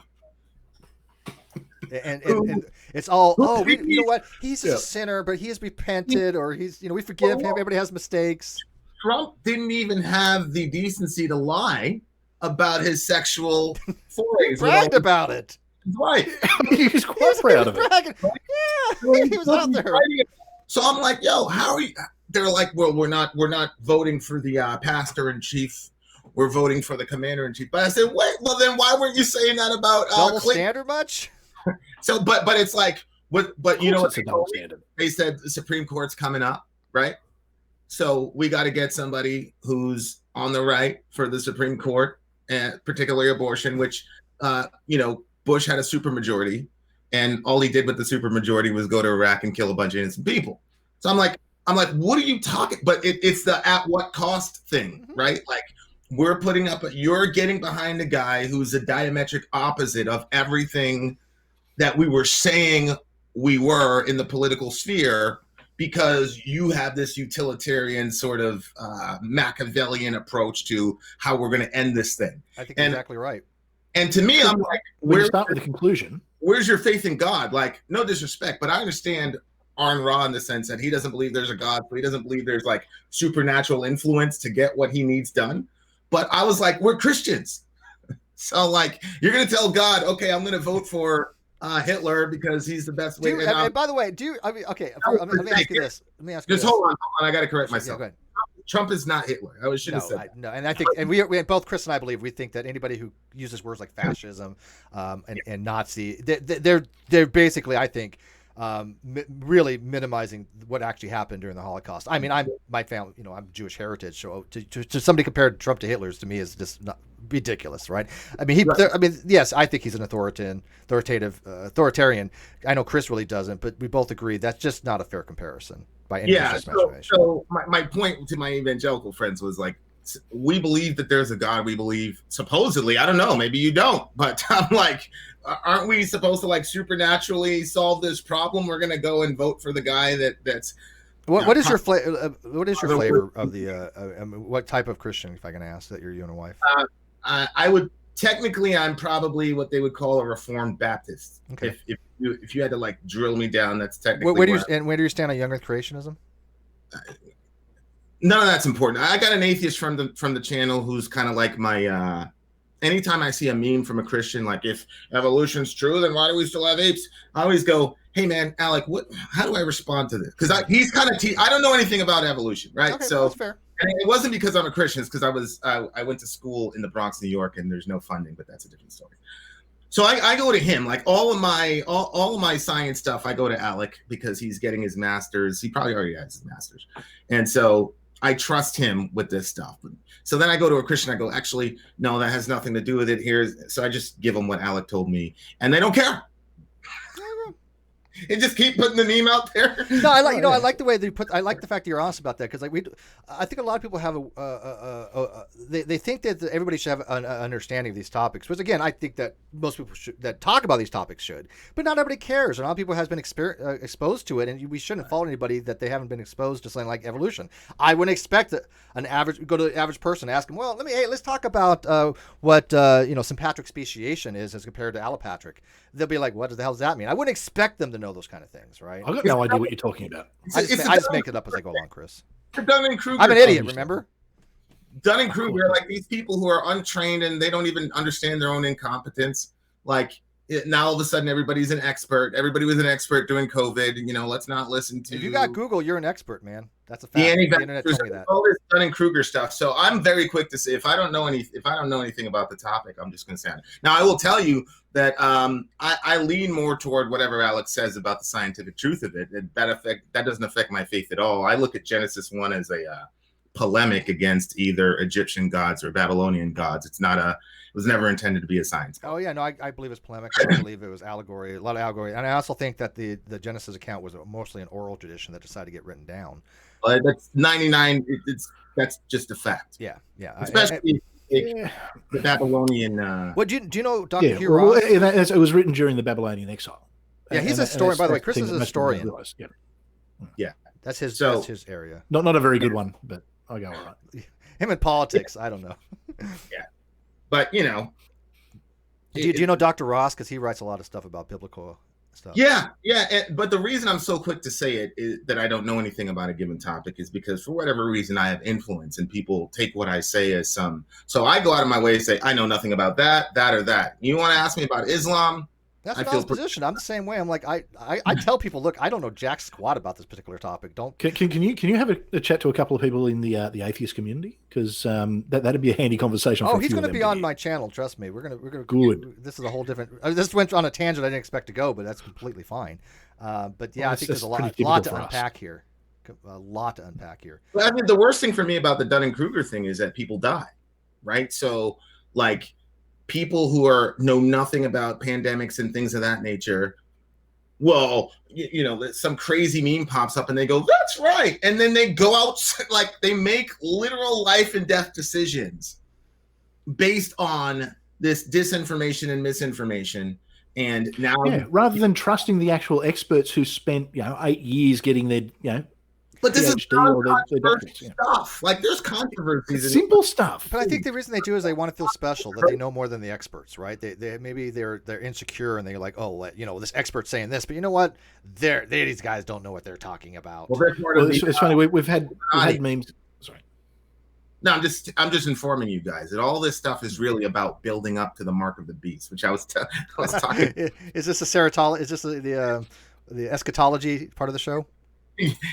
Yeah. But go ahead, finish what you were saying, Chris. No, that's right. I was just going to let you know too. There's a slight delay because I'm on the other side of the planet, so sometimes it'll seem like we're talking over each other, but we technically not. But we are. It's just technology doesn't always work. So we had the bushfires in Australia over Christmas. They were terrible. But the running joke in Australia at the moment is, isn't it amazing how all the people who were bushfire experts only 6 months ago are now virologists? I know, subhanAllah. These guys went to school. These guys are career students. These people. Oh, that's why I keep explaining to people. Look, I am not an expert in anything. I've never portrayed myself as being an expert in anything. I'm a lay person who happens to have a wide variety of things I read about and enjoy talking about. And people like you said, you have a platform and people do listen to me, and a lot more people take a notice of me than they do my critics, because I write a blog. I write a philosophical blog. I make videos on this stuff, and my critics, they don't put videos out on this stuff. What they make videos about is, oh, this person's a liar, this person is this, and it's all negative videos. It's all attack videos. It's all character assassination videos. That's all they do, literally. And I'm like, well, people want to watch that. That's great, but because he's a poopy head, all that kind of stuff. Yeah, you're not going to have people with PhDs going to your channel going, oh, I'm going to sit here and watch this and then talk about quantum chromodynamics or something. It just doesn't happen. They don't care about that kind of stuff. I have anytime we put Christians react to, because anytime we do a Satanist song or whatever, we'll put Christians react to. Every single time we do that, there is one particular dude in our comment section. He's a Christian, and he's determined to let the world know that we're not really Christian and that we're just deceiving people and yada, yada, yada. Because if you were a Christian, you would never listen to this type of music. And one time I asked him, I said, brother, how did you find this video? Because how the hell did you find the video? Yes, I swear to God, I'm not even jesting. This actually happened on Twitter. You can ask Cheshire, if you believe her, right? But yeah, this literally happened where I had a guy. We were talking about porn, and he said, and he's like, well, Christians don't watch porn, or whatever. And the guy knew a lot about the topic, right? And he's like, well, I've seen it for research purposes. Research. We actually had we had a politician. We had a politician here in Australia, and that's exactly what he was. He was in a very Christian party, and because any time you're in Parliament, you use the government computers. It logs what you're doing, and it came back that he was using. He went, "Oh, it's just for research purposes," because I was looking at this bill, and everyone was just going, "No. Nah, we know what's going on here." Yeah, I had the same thing with Christy. I had the same thing with Cheshire the other day. She had put a video of somebody named Buck Angel, who's a porn star, and we're talking about, hey, this we should probably reach out one of these days and maybe have a talk with her, because we've had like Mercedes Carrera come on the Non Sequitur show, and she was a great guest. I mean, really a great guest.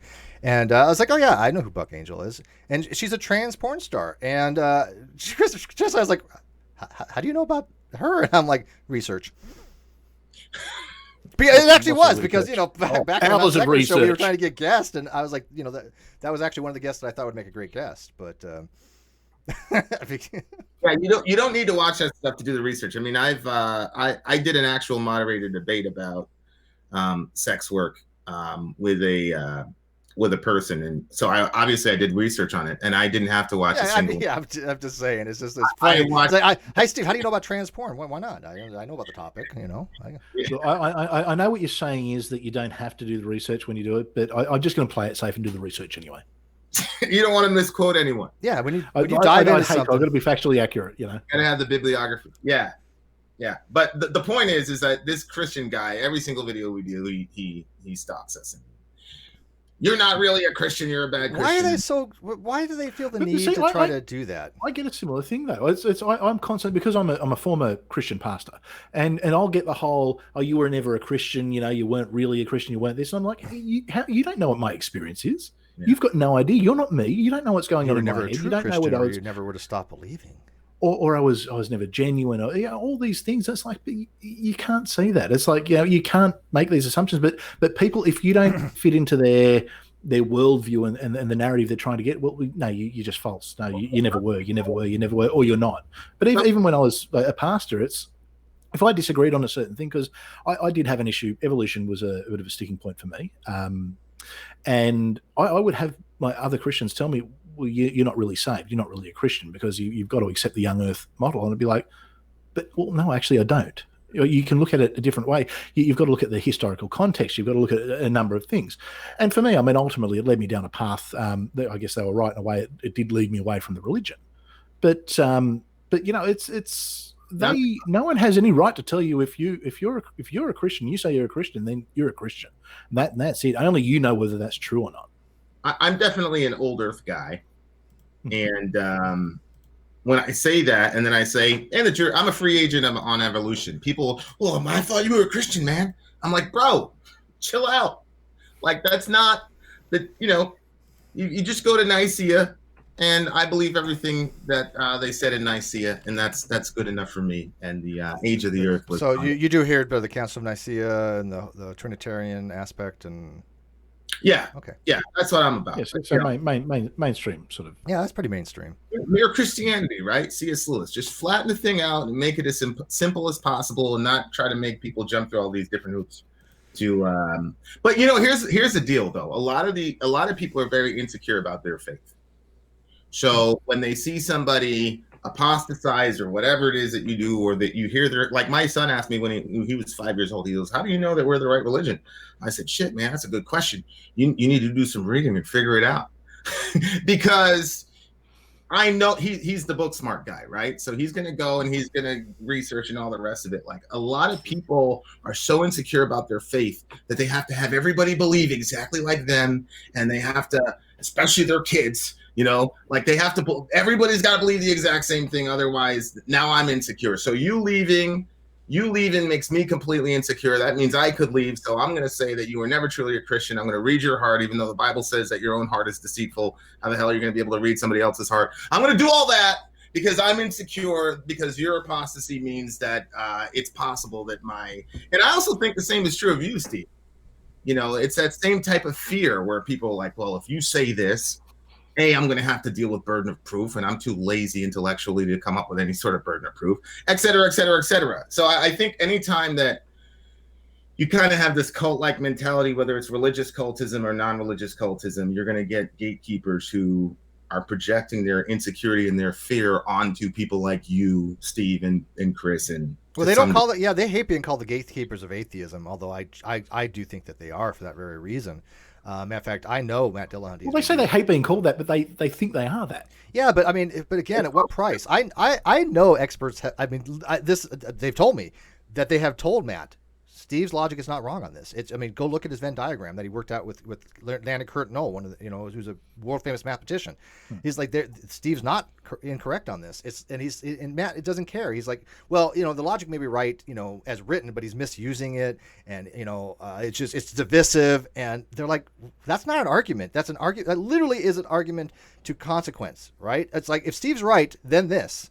Which is a fallacy. Aron's done the same thing. If he has actually said in his blog, when he wrote about me, if Steve's right, then my life's work has been for naught. The 10 years or 20 years, whatever it was that he's done this, is basically meaningless. The entire movement's meaningless. And we're like, first of all, that's an argument to consequence. And second of all, it's not even remotely true.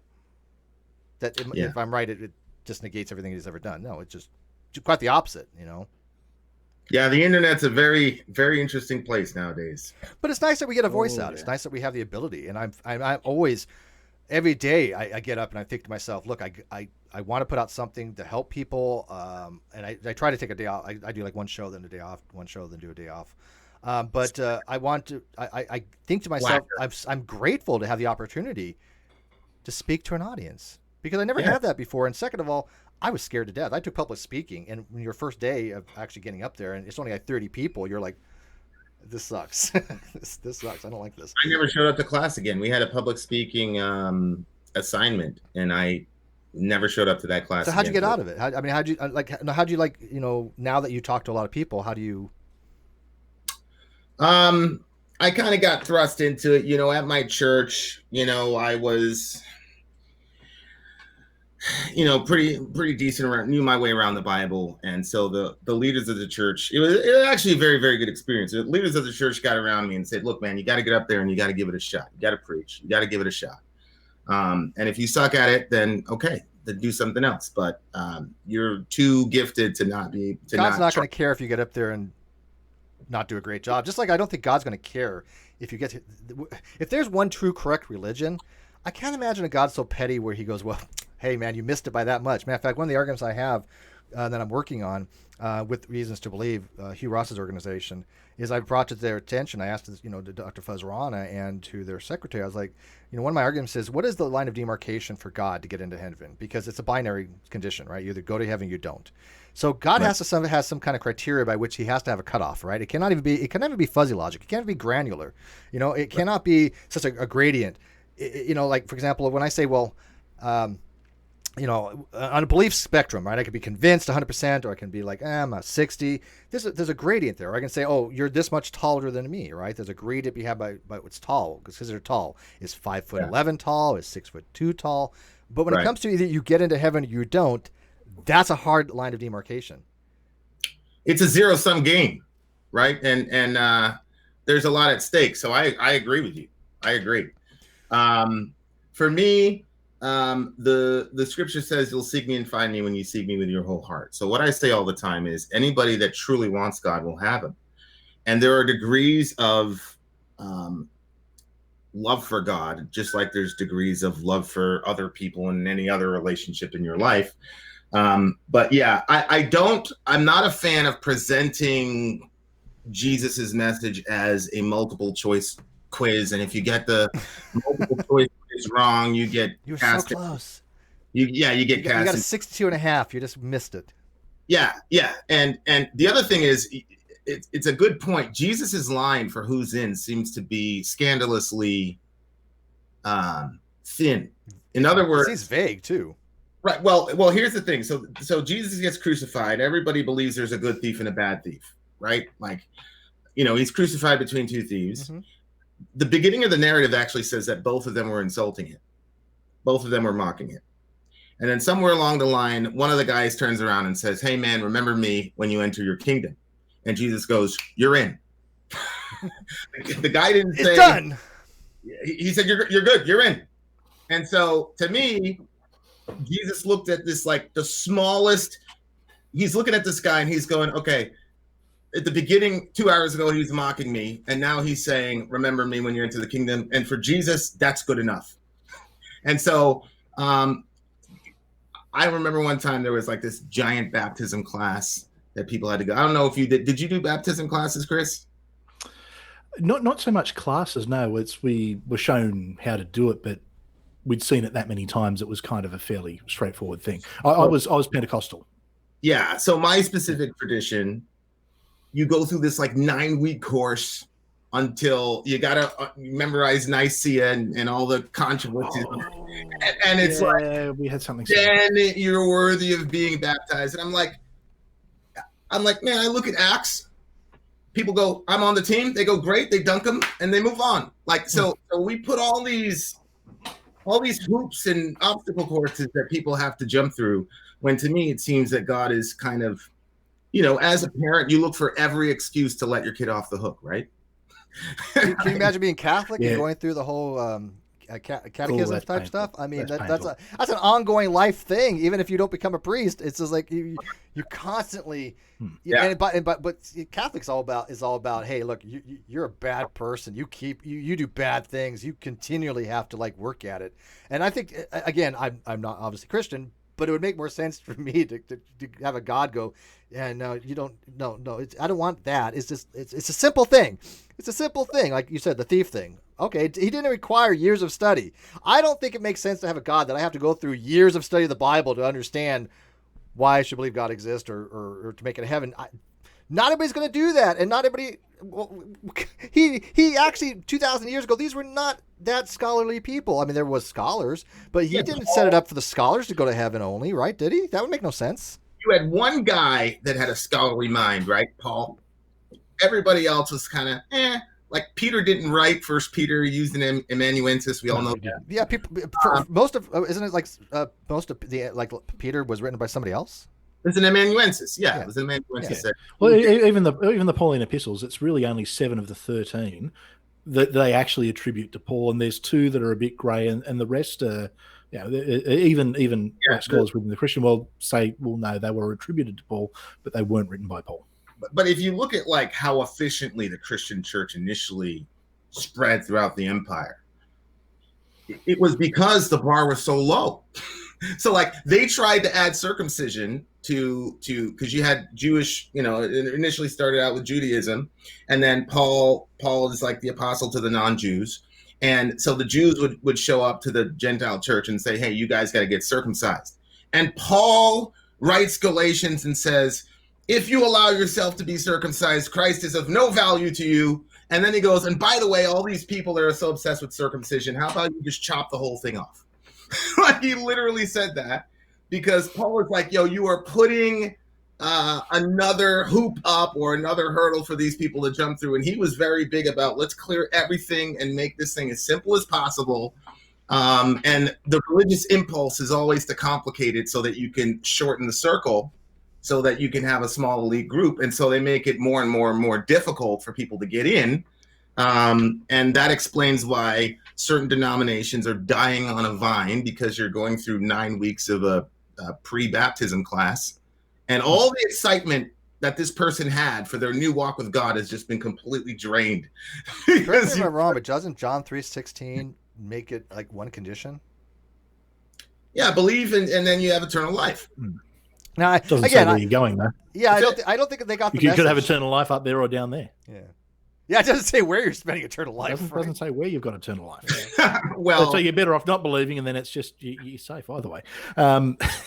Well, there's an obvious dichotomy in the New Testament, of course, living and existing, right? Yeah. So Paul says we were dead in our trespasses and sin, and then God rose us up from, you know, we had a spiritual resurrection. But yeah, I mean, I think that was the genius of the Christian church in the beginning, and then the Aristotelians got a hold of it, and especially on the Western side of the world, and now it's just a giant academic excercise for people. Well, there's a lot of problems with Aristotelian logic, but yeah, so yeah, I don't doubt that, right?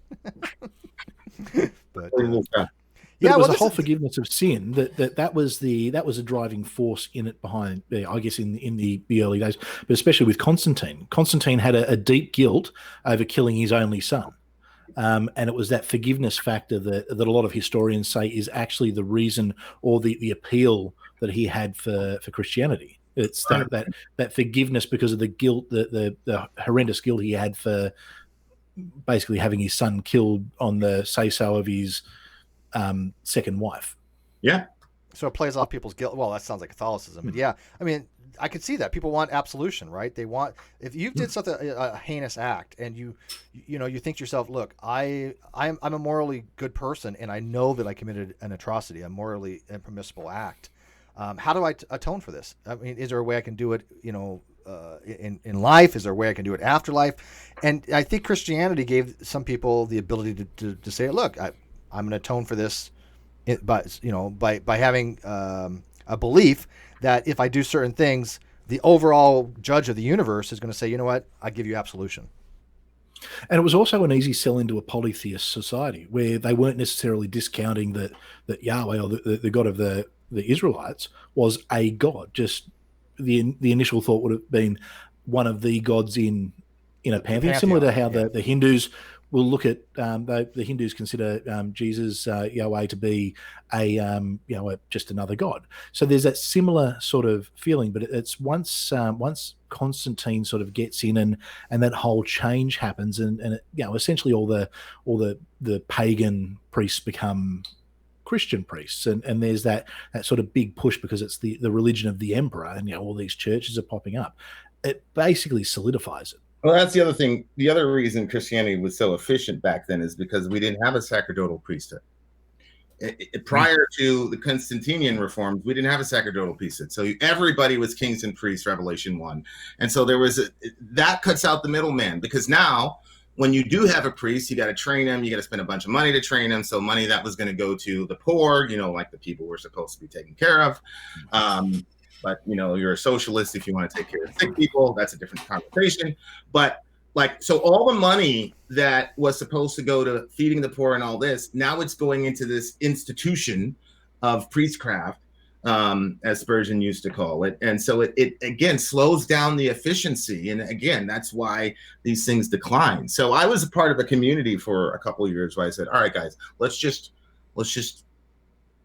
pretend we're in a time machine 300 years, 2,000 years ago, and let's just do X, Y, and Z just raw.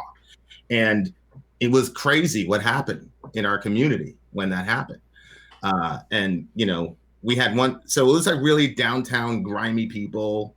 Like there was a smell when you got into the building because these people just don't shower. We literally had a guy that was like head to toe covered in urine every time. And he's homeless and all that. And we used to serve him eggs and all this. And, you know, we used to, you know, it was basically like a little food pantry type of thing. And then we just leave the door open. And then eventually people started saying, some of the street people started saying, hey, can we go back and cook? And, you know, and then we had the elder statesmen, the people who were supposed to be watching us.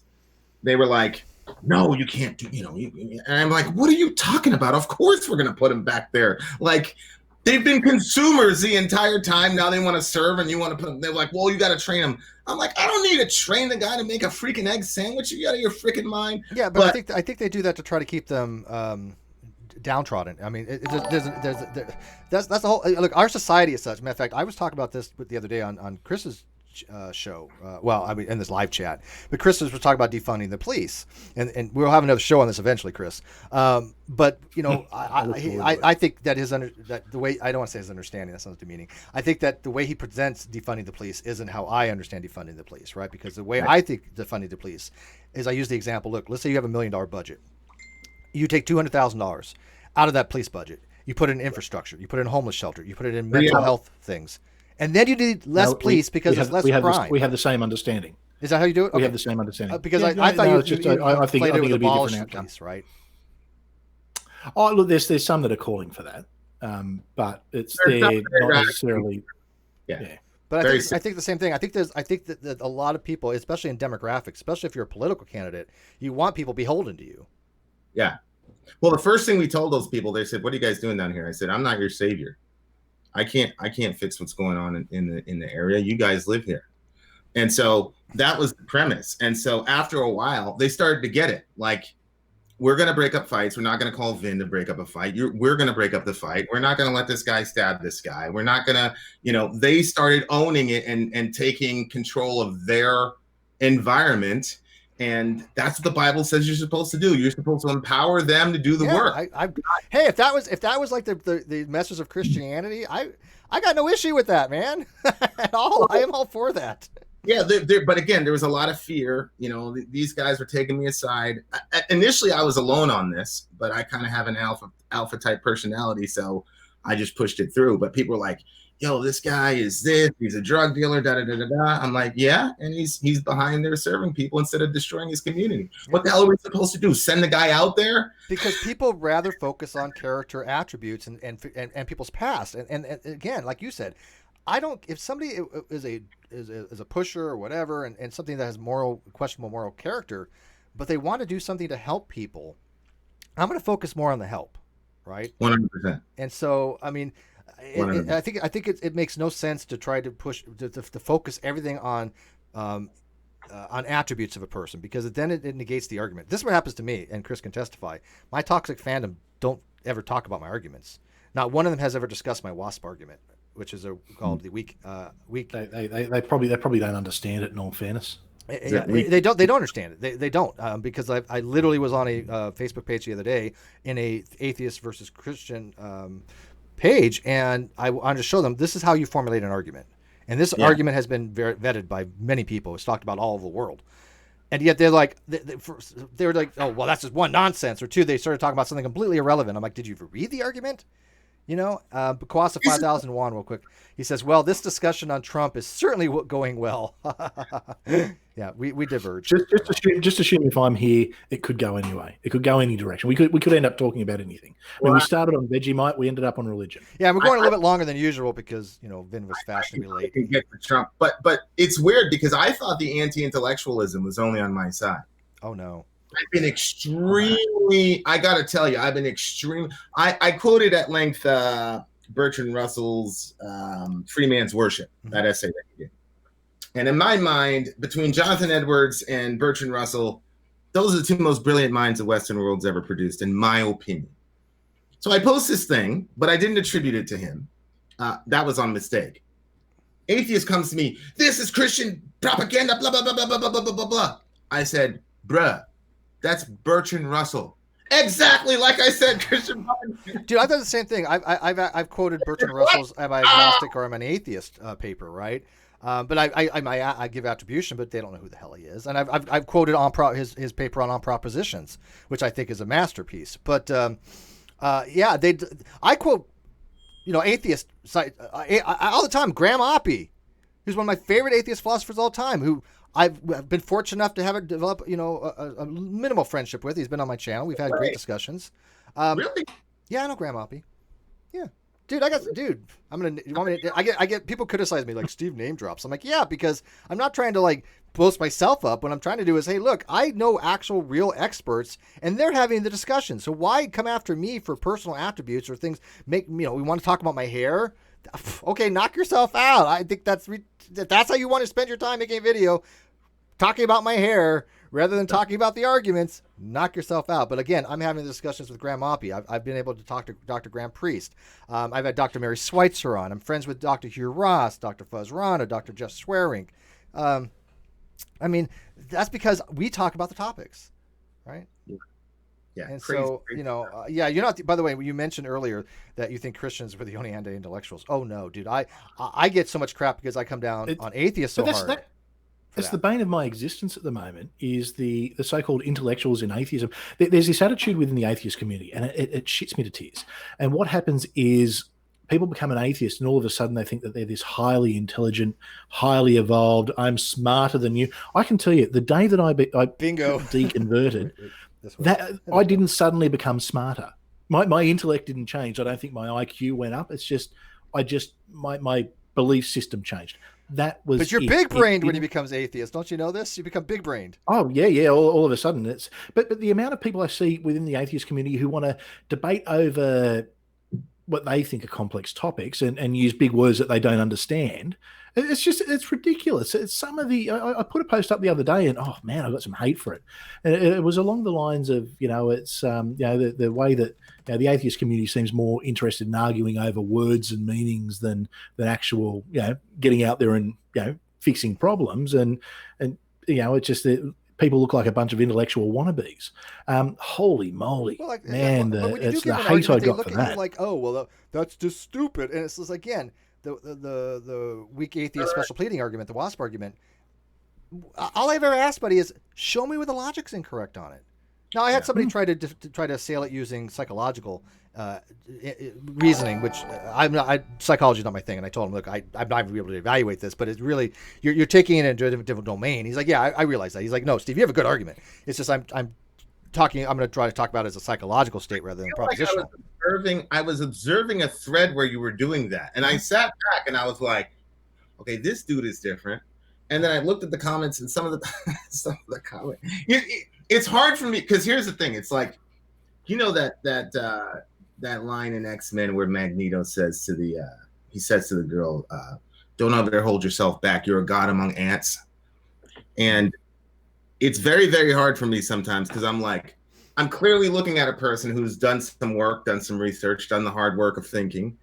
And then I've got these other Lilliputians who have the audacity to insult the man's intelligence. Like, I don't have a problem with people, saying, oh, that's a dumb argument. Here's why. Like, there's nothing wrong with saying that's a dumb argument. But yeah, you're just insulting the guy because they have to character assassinate because they don't want to. The fact that there's literally nothing you can say to the man's argument. I don't understand. But it's a dumb argument because such and such atheist on YouTube or the atheist that I prefer, right, said this or doesn't like you, or you had an argument with them, so everything you say is wrong. There is so much religion in atheism. Mm-hmm. It's not. It's insane. There is absolute cults of personality, and it's. I can tell you, I've come. And what happens when you go against religion? What happens when you go against the dogma? You become a heretic. You become labeled. You become persecuted. Yep. Because I do the show with Steve, there's people who refuse to do anything with me. I've got a show I do called Friday Night Six Pack, right? And I've got some regular people who come on. There's 6 of us normally. And regular people who come on. I actually had one of the people who's on my show. Someone refuses to work with her now because she works with me and I work with Steve. I'm like, how many degrees of separation do you want? I mean, seriously, this is it's insane. I'm kind of sensitive to attaching the term atheist and religion because Christians do that all the time, and it kind of pet peeves me. Atheism is not a religion, but there are religious overtones. It's the attitude and the disposition. Correct. Because you and I recognize it, where you're saying this guy's a heretic. Be warned. Watch him. Don't listen to him. If you associate with him, then we're going to disassociate with you. Like those, you're canceled. Those sorts of structures that are there to maintain, the control of the minds of the people that you're trying to influence. It's literally the same template. Mm-hmm. So, it's religious-ish for sure.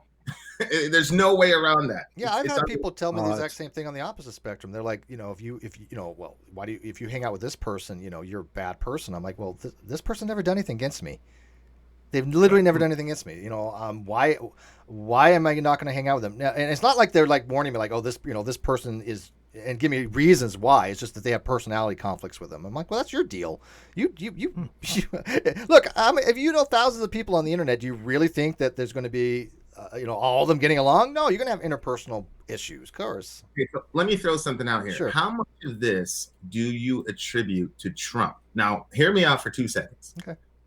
The Republican debates descended into absolute adolescent, complete chaos. Mm-hmm. I mean, we agree. This guy came on to Little Marco. I mean, it was just like, we were like everybody was in the 3rd grade, and then he started gaining more steam, and these guys, Rubio, Ted Cruz, they decided that they had to get down to Trump's mm-hmm. level and go after Trump, playing Trump's game, I feel like Trump in the last 4 years has lowered the quality of the national conversation and affected the zeitgeist in such a way that people now feel emboldened to make absolute jackasses of themselves in public while they're insulting you, even though they don't have the awareness to know how silly they sound.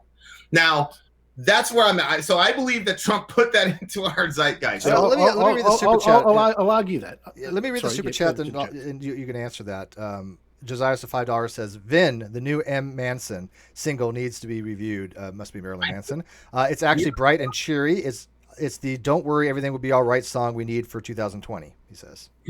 Tell him we already did that song. Oh, I'm getting the link right now. And so I'm gonna 2 seconds on your answer. Yeah, I think there's an influence, but my toxic fandom goes way before Trump. They've been literally pounding me for years, seriously years. And the whole getting down the muck. Yeah, I with the debates, and you're right. But here's the thing: when you have somebody who can only play in the muck, right? You have 2 options. You either play dirty, which happens often in politics, because they have unfair advantages because they're using shitty tactics to come after you. Since I've been on the internet, I've been accused of being a racist, homophobe, bigot, idiot, rape apologist, you name it. All the woke terms that have no applicability to me whatsoever. But if you don't agree with somebody, just throw a term out to them. Oh, look at Chris. Chris is wrong because, I'm just going to label him some random woke term. It doesn't matter if it applies or not. They think it diminishes your argument. So either you go down the muck with them or you stand your high ground. But while you're standing your high ground, like I have, they're just chipping away at you. And they'll chip away at you. And they'll find people that will agree with them only because those people say, oh, look, this person must be a bad person because such and such says so. But they have no idea what the actual beliefs about them. I've had people tell me my beliefs that aren't my beliefs, and it's like, no, that is not my position. I love it. It's never been my position. It's wonderful. You know what's hilarious? So Alec is my evolution teacher, right? So me and Alec and Sori get on a video, and we're doing some NSBM, National Socialist Black Metal. So these guys are literal Nazis, right? Or they take the moniker Nazi. And my thing is, if you're a Christian, you believe in original sin, then everybody sucks. So if this guy's a Nazi and he's saying a bunch of crazy shit, okay. What else is he saying? So anyway, we listen to the song, and we rate the song, whatever, and we have a conversation about it, and this is what's going on in Europe, yada yada yada. It was an informative conversation. This dude, white dude, gets in contact with me, calls me a racist. Says he's gonna get YouTube to copyright strike my video, and I'm like, parents, aren't they great? And he goes, "You have no," he just went off on me. Can I speak to your manager? I said, "Family." I'm black, you're white. Don't you see the irony in you telling me what to do on my? They don't. That's the problem. You need to take it down immediately. I said, brother, this is not 1865. You can't tell me what to do. God. But he was so like, and I've got a guy right now. The guy's literally, there's another guy that's literally a Nazi. And every day people tell me to get him off the forum because, he believes, he doesn't like miscegenation. He just doesn't like it. He thinks it's wrong, yada, yada, yada. Well, I want to know why he thinks it's wrong. And I don't hate him because he's a Nazi. Does he use all the 1960 excuses and the Jim Crow law type stuff? Yeah, and look, his thing is like, look, we're not meant to be together, and that's why there's all this racism. But what's his epistemic reasoning for that, though? I mean, he's got to have some reason to justify his. Well, his thing is, he kind of makes a biological argument, right? Nordic people are here, and their body composition, and you've got African people and their melanin, and yada yada yada. I don't know if he knows anything about biological reproduction, but it works the same. Right. But here's my thing: is that can we look past that to him as a person? Because he's not advocating for killing anyone. He's just a racist bastard. Okay, I can accept you. I'm as a Christian, right? Like there's a whole primer on redemption and all the rest of it. And as long as the guy is not threatening anyone or using any racial slurs, and he doesn't, the guy's going to be in my community because we welcome everybody, and we really mean it when we say we welcome everybody. Let me respond to that. Then I want to give it to Chris for a few. My thing on that is, look, if you have a community that you can have somebody, and by the way, I agree, I applaud you, and my community is very similar. We have people that have some very awful views. There's a limit, though. Like we had one person in our community that advocates death of gay people. Like the government should kill them. That's not a person I want to have on my channel. That's not a person I want to have around. But if they say, look, we shouldn't have this, we shouldn't have gay marriage, and they want to argue it, I'm happy to have those discussions because we need those people to show other people why they're wrong. Correct. Right? I mean, you can't just eliminate everybody that has a differing view from you, because then you wouldn't. Well, how do you explain to people what people believe if they don't come on and tell you their shitty beliefs? You have to be able to address them. How do you influence them? Right. Because you've been on the exactly for a year and a half. Go ahead, Chris. Coming back for a reason, right? So there you go. Go ahead, Chris. Yep. So one thing I was going to say from before, I wouldn't blame Trump for the way the discourse is now, because I can tell you, I'm not in America. And the discourse happens here and has been happening here, and I see it in global. I think you need to be a little bit careful. You don't want to, I guess, Americanize everything. Although, I mean, obviously there is a big American population on social media, and certainly America does influence a lot of the world, but probably not as much as America thinks it does. But I mean, we in Australia, we kind of sit back here and we have a bit of a chuckle at Trump and sort of, we don't have to deal with it on a daily basis. Yeah. One thing I found actually, it's with racists, and it's having sort of studied a little bit of anthropology and things like that. Something interesting I like to tell them is, do they realize that 6,000 years ago the inhabitants of England were black? The inhabitants of all the Nordic people were black, and it was actually part of the reason that the skin tone change was in part farming and agriculture, because it changed the diet and it changed the way the body reacted, and obviously the cooler climate sort of dropped everything. And we're seeing that in Australia, where naturally in Australia, after 200 years of, I guess, Europeans being here, we're darker than English people. We're just naturally dark, and that's how we're born, obviously, as we spend more time in the sun. But that change is something that's observable. So this whole... So to me, race, and I mean, I'm from a different country, so I get that there's huge issues in the US. I don't understand it, and I'm the first to admit I don't understand it because of where I've grown up. But one thing, a really good thing you can let the racists know that want to talk about their pure races and pure societies. Well, as Europeans, we actually interbred with Neanderthals. The Africans didn't. So if you want to talk pure humans, like the Africans are the pure humans. We're part Neanderthal. I don't judge, man. I always say keep to your own species, but whatever. You species. Some of those short, high-brown Neanderthal women. I don't think they got the message back then with Homo sapien and Homo neanderthalis. But whatever, I don't judge. People can't talk anymore unless they're orthodox. Can't even talk to you. unless you're orthodox societally speaking, and according to my woke, 10 commandments or whatever. Now we can't talk to each other. That's the truism of that. Again, we talk about this on Caffeine Corner. We talk about it on my other shows quite frequently. The religion of woke is that they don't even want to have the conversation, right? They've recused themselves. It's like, you disagree with the woke crowd, you're done. There's no conversation to be had. It's like, wait a minute here. No, there's huge conversations to be had, and critical, important conversations. Why would you shut down dialogue? Because now you're not exposing people to these bad ideas, which I think you should expose people to bad ideas to defeat them. Right. But the thing is, even where there's not bad ideas, and there's people who, have disagree. And obviously one of the things I encounter a lot in the community is, being a conservative and dealing with a lot of ultra progressives. We have some conversations, and I always say to people, you know what, it's important to have these conversations and at least get an understanding of where the other side's at. We don't have to agree with each other, and we don't have to change each other's minds. We can actually come out of it saying, you know what, I still hold my opinion. You still hold your opinion. It's given me something to think about, and I understand where you're coming from, or maybe I don't understand where you're coming from. And that's okay. People think that you've got to have these arguments and there has to be a definitive winner. Everything has to be a debate. Not everything has to be a debate. There's nothing wrong. Steve, we've had conversations, but last week I changed your mind on something. 2 weeks ago, you changed my mind on something. It happens. But most of the time we'll have these conversations and we'll disagree, especially when it comes to the political stuff.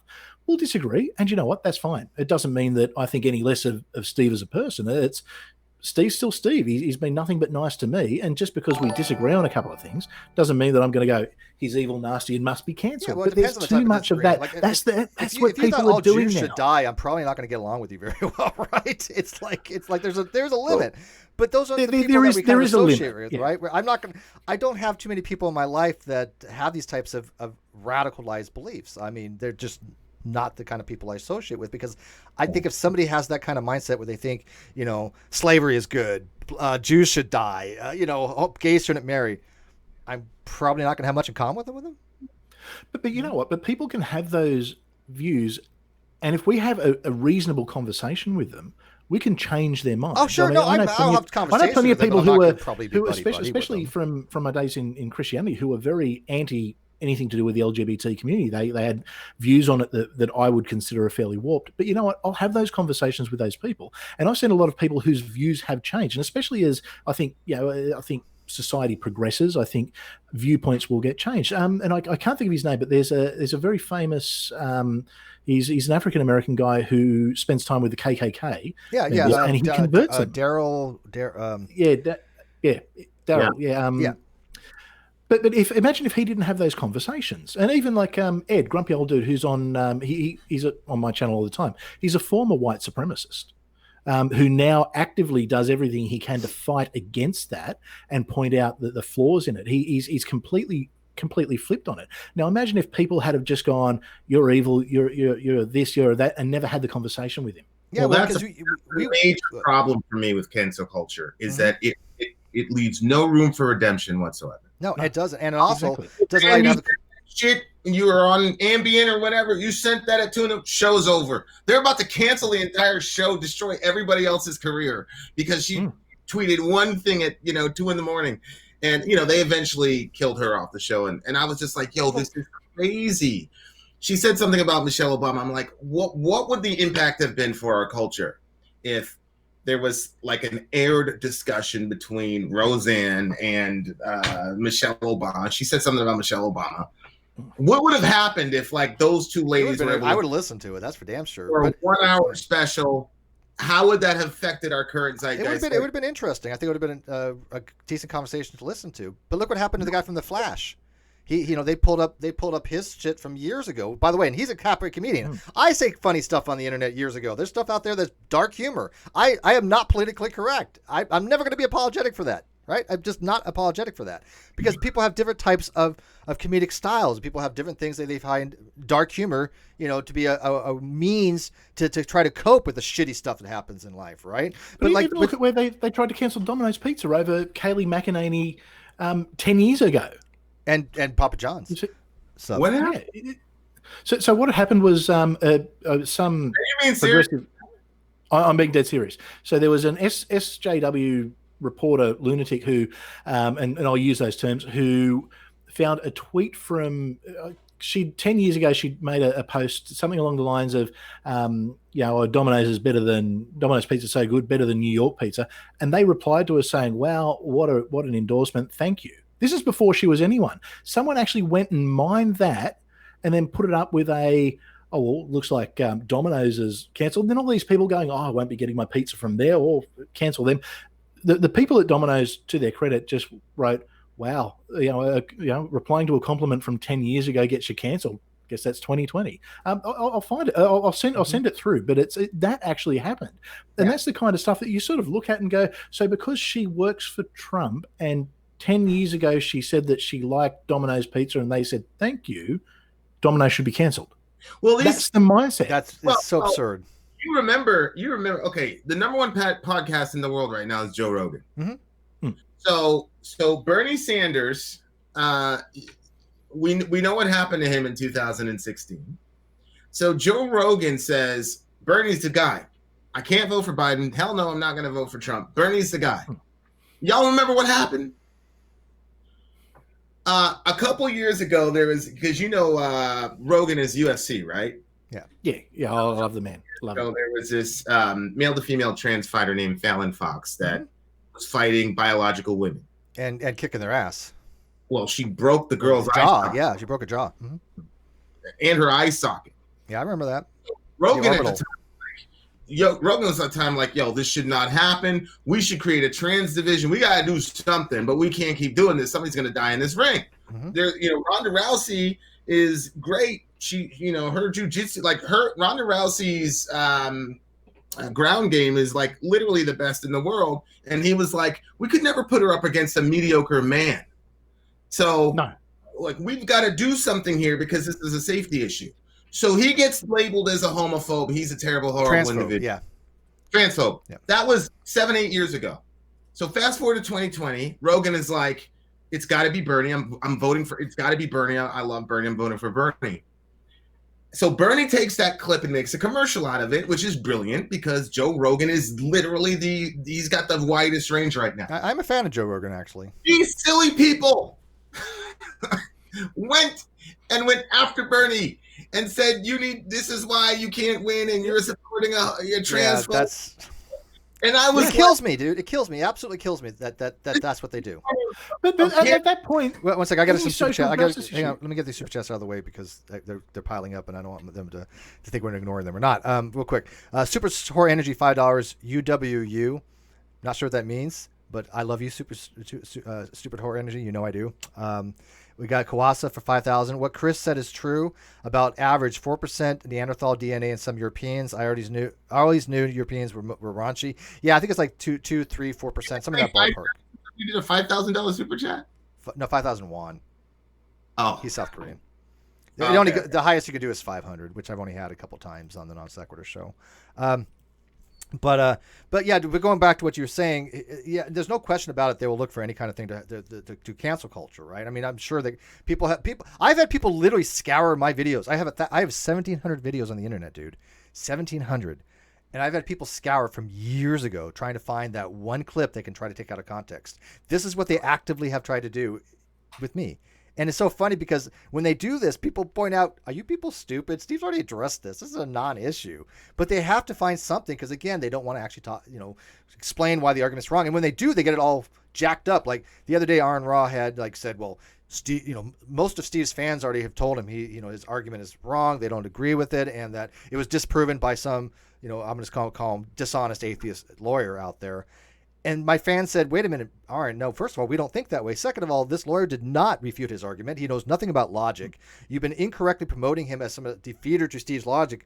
And yet logicians with PhDs have told in public that this guy is inept when it comes to logic. And I'm like, wait a minute, if you have people that know logic and philosophy saying this guy's inept, and you're propping him up as the expert that has defeated Steve, even though it never happened, this is what I'm saying. They will go back and find tweets from me or find videos from me, and if they'll do it to me, they're going to do it to somebody of actual importance because I'm a nobody on YouTube, man. But look, and I'm not going to give these people any publicity, but I got quote mined for something, a comment I made to Steve like a year ago saying, hey man, I disagree with this. that me and Steve sorted out like that day. But that was that did being just used happen. We did apparently. just talk about that. You're Yeah, right. I didn't think about that's right being now. used now. Apparently, look, this Chris is against Steve, and look what he said. But now he's working with him. Like, ooh, It was 2019. give me a They found a quote, a channel that I have nothing to do with any longer because I realized they were promoting some shitty people, and I didn't like the direction they were going. I didn't want to associate with them any longer. I was very public about it. They found something from 2019 that Chris had said to me before we really had a chance to talk, going, "Oh, look, Chris is disagreeing with Steve," which, by the way, you're allowed to do. I disagree with you. This whole show is me disagreeing with you. Wait, how did that happen?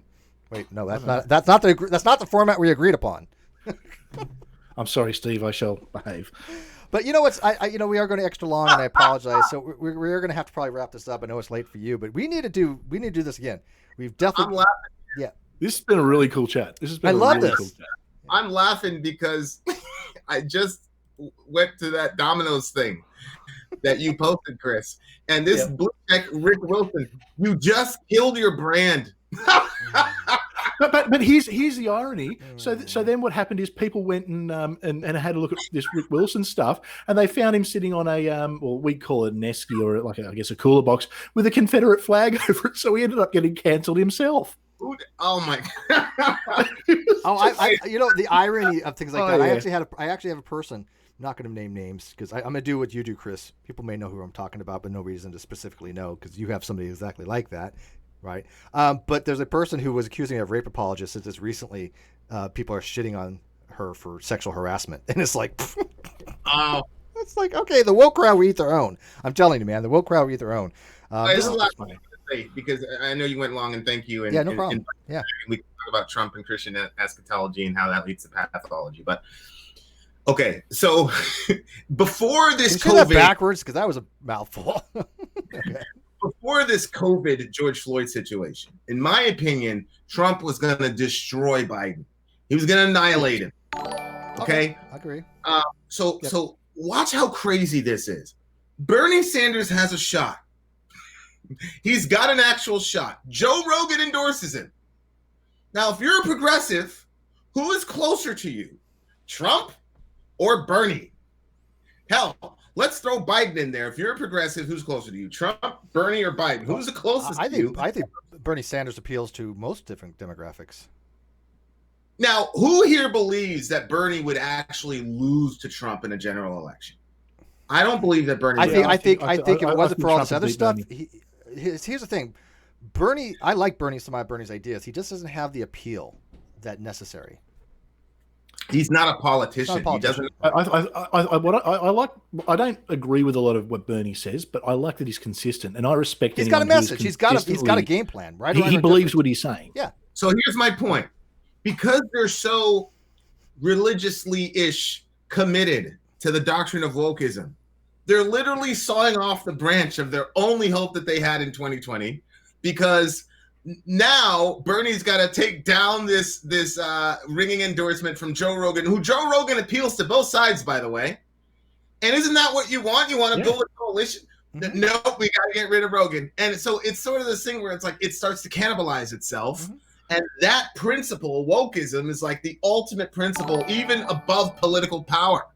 And Bernie, and like, does anybody? It was just a crazy situation. So that's just an example of like, this thing has become pathological. But I do want to talk about. Let me read this real quick. Super Horror Energy, $5. People wanted a return to Obama's sanity. And by the way, I'll admit this, and I'm going to go on record, take it for what it's worth. You know, I wasn't a huge fan of Obama when he was in office, but I don't think he did anything necessarily like wrong or anything like that. I just didn't know what really he did while he was in office that much. But I got to tell you, Obama at least was a statesperson. Obama had class. Obama had integrity. I would take one Obama over 1,000 Trumps right now. There's not even a comparison to be had. Obama comes across as a personable kind of guy. He comes across as a man of the people. He comes across as somebody that can actually have a conversation with, and he's not an idiot. He's clearly articulate and intelligent. Why would we want not something like that again? Because Trump is the antithesis to that. I'm sorry, Chris. Trump is just. What? I'm not a Trump supporter. The the other option we have is Biden, and God bless him, but brother can't finish. He doesn't know where he is. Yeah, Biden has no clear message, and he's got his own issues to deal with as well. I mean, again, I'm not into cancel culture, but he's got some problems in different aspects of the way he approaches things. But Stupid Whore Energy, one more, and then we probably got to wrap it up. She asked this to the panel. It's a good question. She says, why does the panel think Trump wants to delay the election? I don't think he does. Well, I don't think there'll be any delay. Oh, there won't be a delay. No, I don't think so either. He can't, because that's going to put Nancy Pelosi at the helm. But he's convinced. Yeah, he would default to Pelosi, right? Yeah.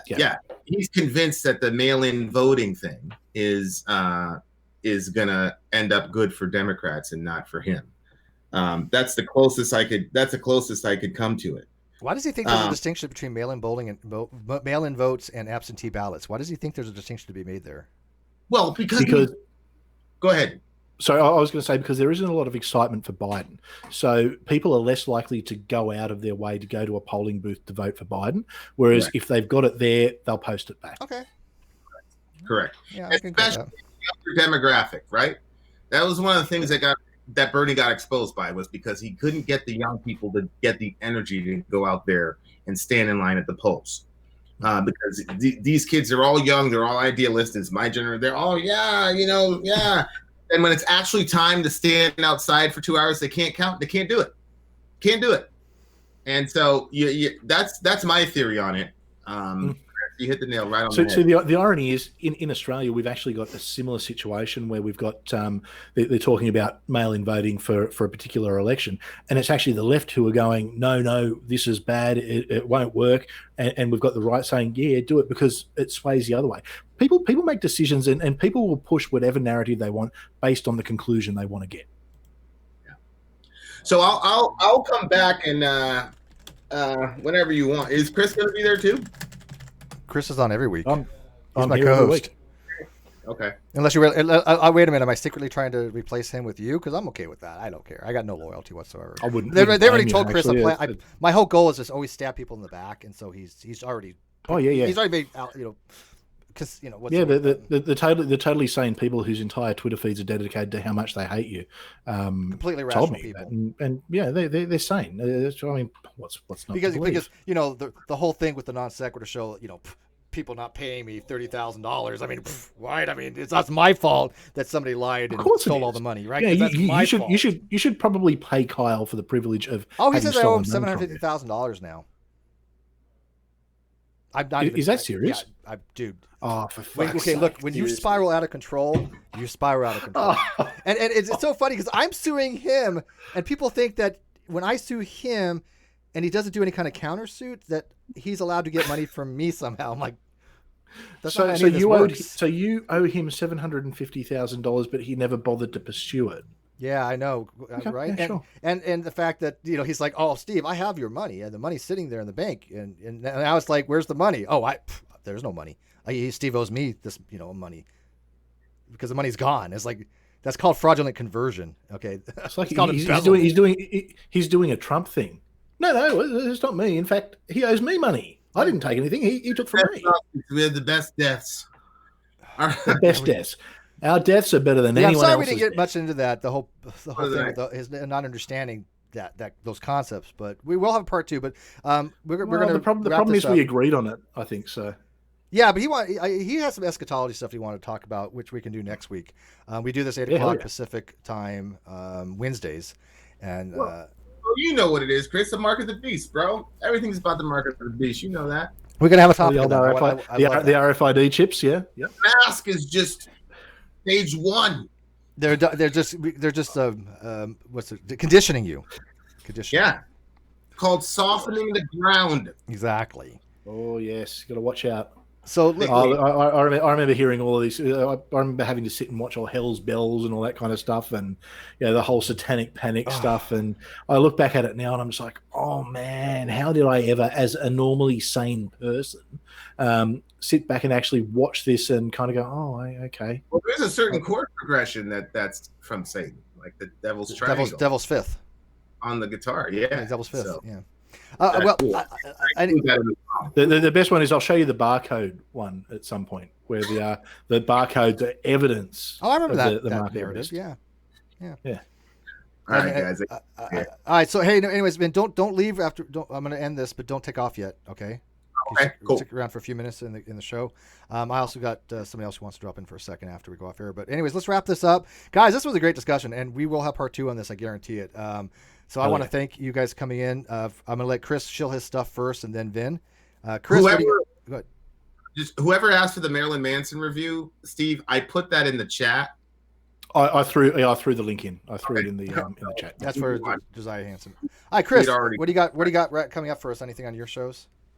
Friday Night Six Pack. Don't miss it. Never miss it. It's great. I do like it. I'm up late, and I don't watch much of anything else at 4:00 in the morning. So the bar's low, not high. It's good. Well, it's 9:30 p.m. on a Friday for me, which is 7:30 a.m. Eastern Standard, which can be 4:30 a.m. Eastern. So look, if you want to start your Friday morning by watching a bunch of Aussies get drunk and solve all the problems of the world 10 drinks at a time, it's the show for you. Although we normally have a bit of a mix. We normally have some Americans on. We normally have a topic that we're going to start with, but it lasts about 10 seconds and it can go anywhere. A bit like today. We were going to talk about Trump and it goes off. It's weird. It's cool. really It's kind cool of strange. Have you noticed there? Because there is. I'm sorry, but there is a dichotomy to be had. There's well, it's not bipolar. It's a polarizing thing. But if you look at like his crowd, man, if you go to Chris's channel, if you look in the live chat, it's like cool motherfucker, awesome dude. It's like all the non-shitty people. And then you go to like some of my haters. It's all the shittiest people you can imagine saying the shittiest fucking things. It's weird, but you can actually see a huge difference. I'm not even exaggerating. That I'm just telling you. That's why I love his channel. His panel is amazing. Great people in there. Chris, actually, it's in the description, but he'll put it in the live chat now. Yeah, I'll quickly chuck the link in the live chat. Yeah. And like I keep saying to people, it absolutely doesn't cost anything to subscribe to me. Just hit the sub button. It's good. Excellent. Come and check it out. There's normally interesting stuff that we talk about. There's also a lot of crap we talk about. Last night we had a conversation on Bigfoot. By the way, I answered that question. He's like, is Bigfoot real? I tweeted him, no, good show. But the thing is that the conspiracy debunker Jay was sort of going, oh, you know what? Actually, I think I could buy into Bigfoot, and I'm there going like, seriously? And so him and Bobby are talking about, but then half of the people who are probably some of the most skeptical people in the community are going, actually, yeah, you know what? I'm 50-50 on it, and I'm just like, okay. Surely I'm not the most skeptical person here. Like, come on. Apparently so. But it was interesting. And look, my goal is I try and have interesting conversations with people. And if people want to come along, watch that, and find it interesting and join in, that's awesome, and that's great. But it's always trying to have. I've got a fellow, John Richards, who he's with the Atheist Alliance International, I think it is. Who he's had a lot of controversy. He's organising the big atheist conference that a lot of people were trying to cancel. I'm going to have a conversation with him about a number of things, and I'll be listening. That should be interesting. Can I review it? Can I do a review afterwards? Not that I need your permission. Yeah, go for it. But No, you can't. Never come to my channel. I love doing reviews on those kind of things. I want to give a quick shout out to Amy Hogan from the Shills too. If you haven't watched the Shills, if you haven't watched EIE Network, if you haven't watched the Uncalled For and Meeting the Debunkers and some other shows they have on there, great stuff. Bullinair produces my producer for Caffeine Corner. I produce this show, but he produces my Caffeine Corner show, and those guys are just Bull's awesome, by the way. Bull is Bull is one of the greatest human beings that I've ever met. I mean, just straight up. There's just the man's integrity is impeccable. There's just nothing you can say bad about the dude, unless you want to make shit up. But which maybe we'll do eventually. Which plenty do. Oh, a roast of Bull would be awesome. Can you imagine? You can't be that good of a person if you like it, Steve. Right? Yeah, exactly. My endorsement is not a good thing. I've already got his cancel template written out, or just right now. I've got it. The haters are going to love you. But Vin, go ahead and let people know about your stuff. Again, I have your channel in the video description. And by the way, I did tell you, but steal my shit. Go ahead, take it. Anything you want to clip on here, put on your show, review it. Because like I said, I love to share honestness. Just get some Christians over here. And we'll get some atheists for you guys and whatever. Or yeah. We do 2 to 3 videos a day, music video reviews or long form. A day? Wait, you do 3 shows a day? Yeah. Damn. So So yeah, we work pretty hard. That's prolific, So man. yeah, so we do 2 or 3 a day. Usually try to get them out by 11, 3, and then 7 p.m. Eastern Standard Time. We also do these things called firesides, which is basically just a live stream. But those we're not as sophisticated as these two. We don't have any schedules. It's literally, hey, you want to do a fireside? Sure, boom, we fire it up. But it's cool because we usually give stuff. There's no sophistication here. Let me Oh yeah, show you. this is not highly. This is not a professional program. Yeah. But yeah, that's pretty much us. Facebook.com/VinAndSori. And if you send an email to VinAndSori@gmail.com, you're gonna get me. My wife does all the Patreon stuff, but if you want to talk to me about something, VinAndSori@gmail.com, and I check that thing about literally 70 times a day because I get hundreds and hundreds of emails, and I try to answer all of them. So there you go. That's awesome too. I'm the same way. People.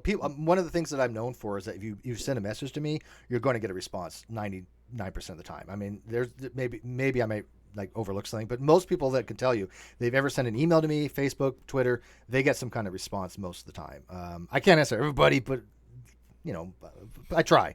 But anyways, thank you guys for watching this. Like I said, stick around, Vin.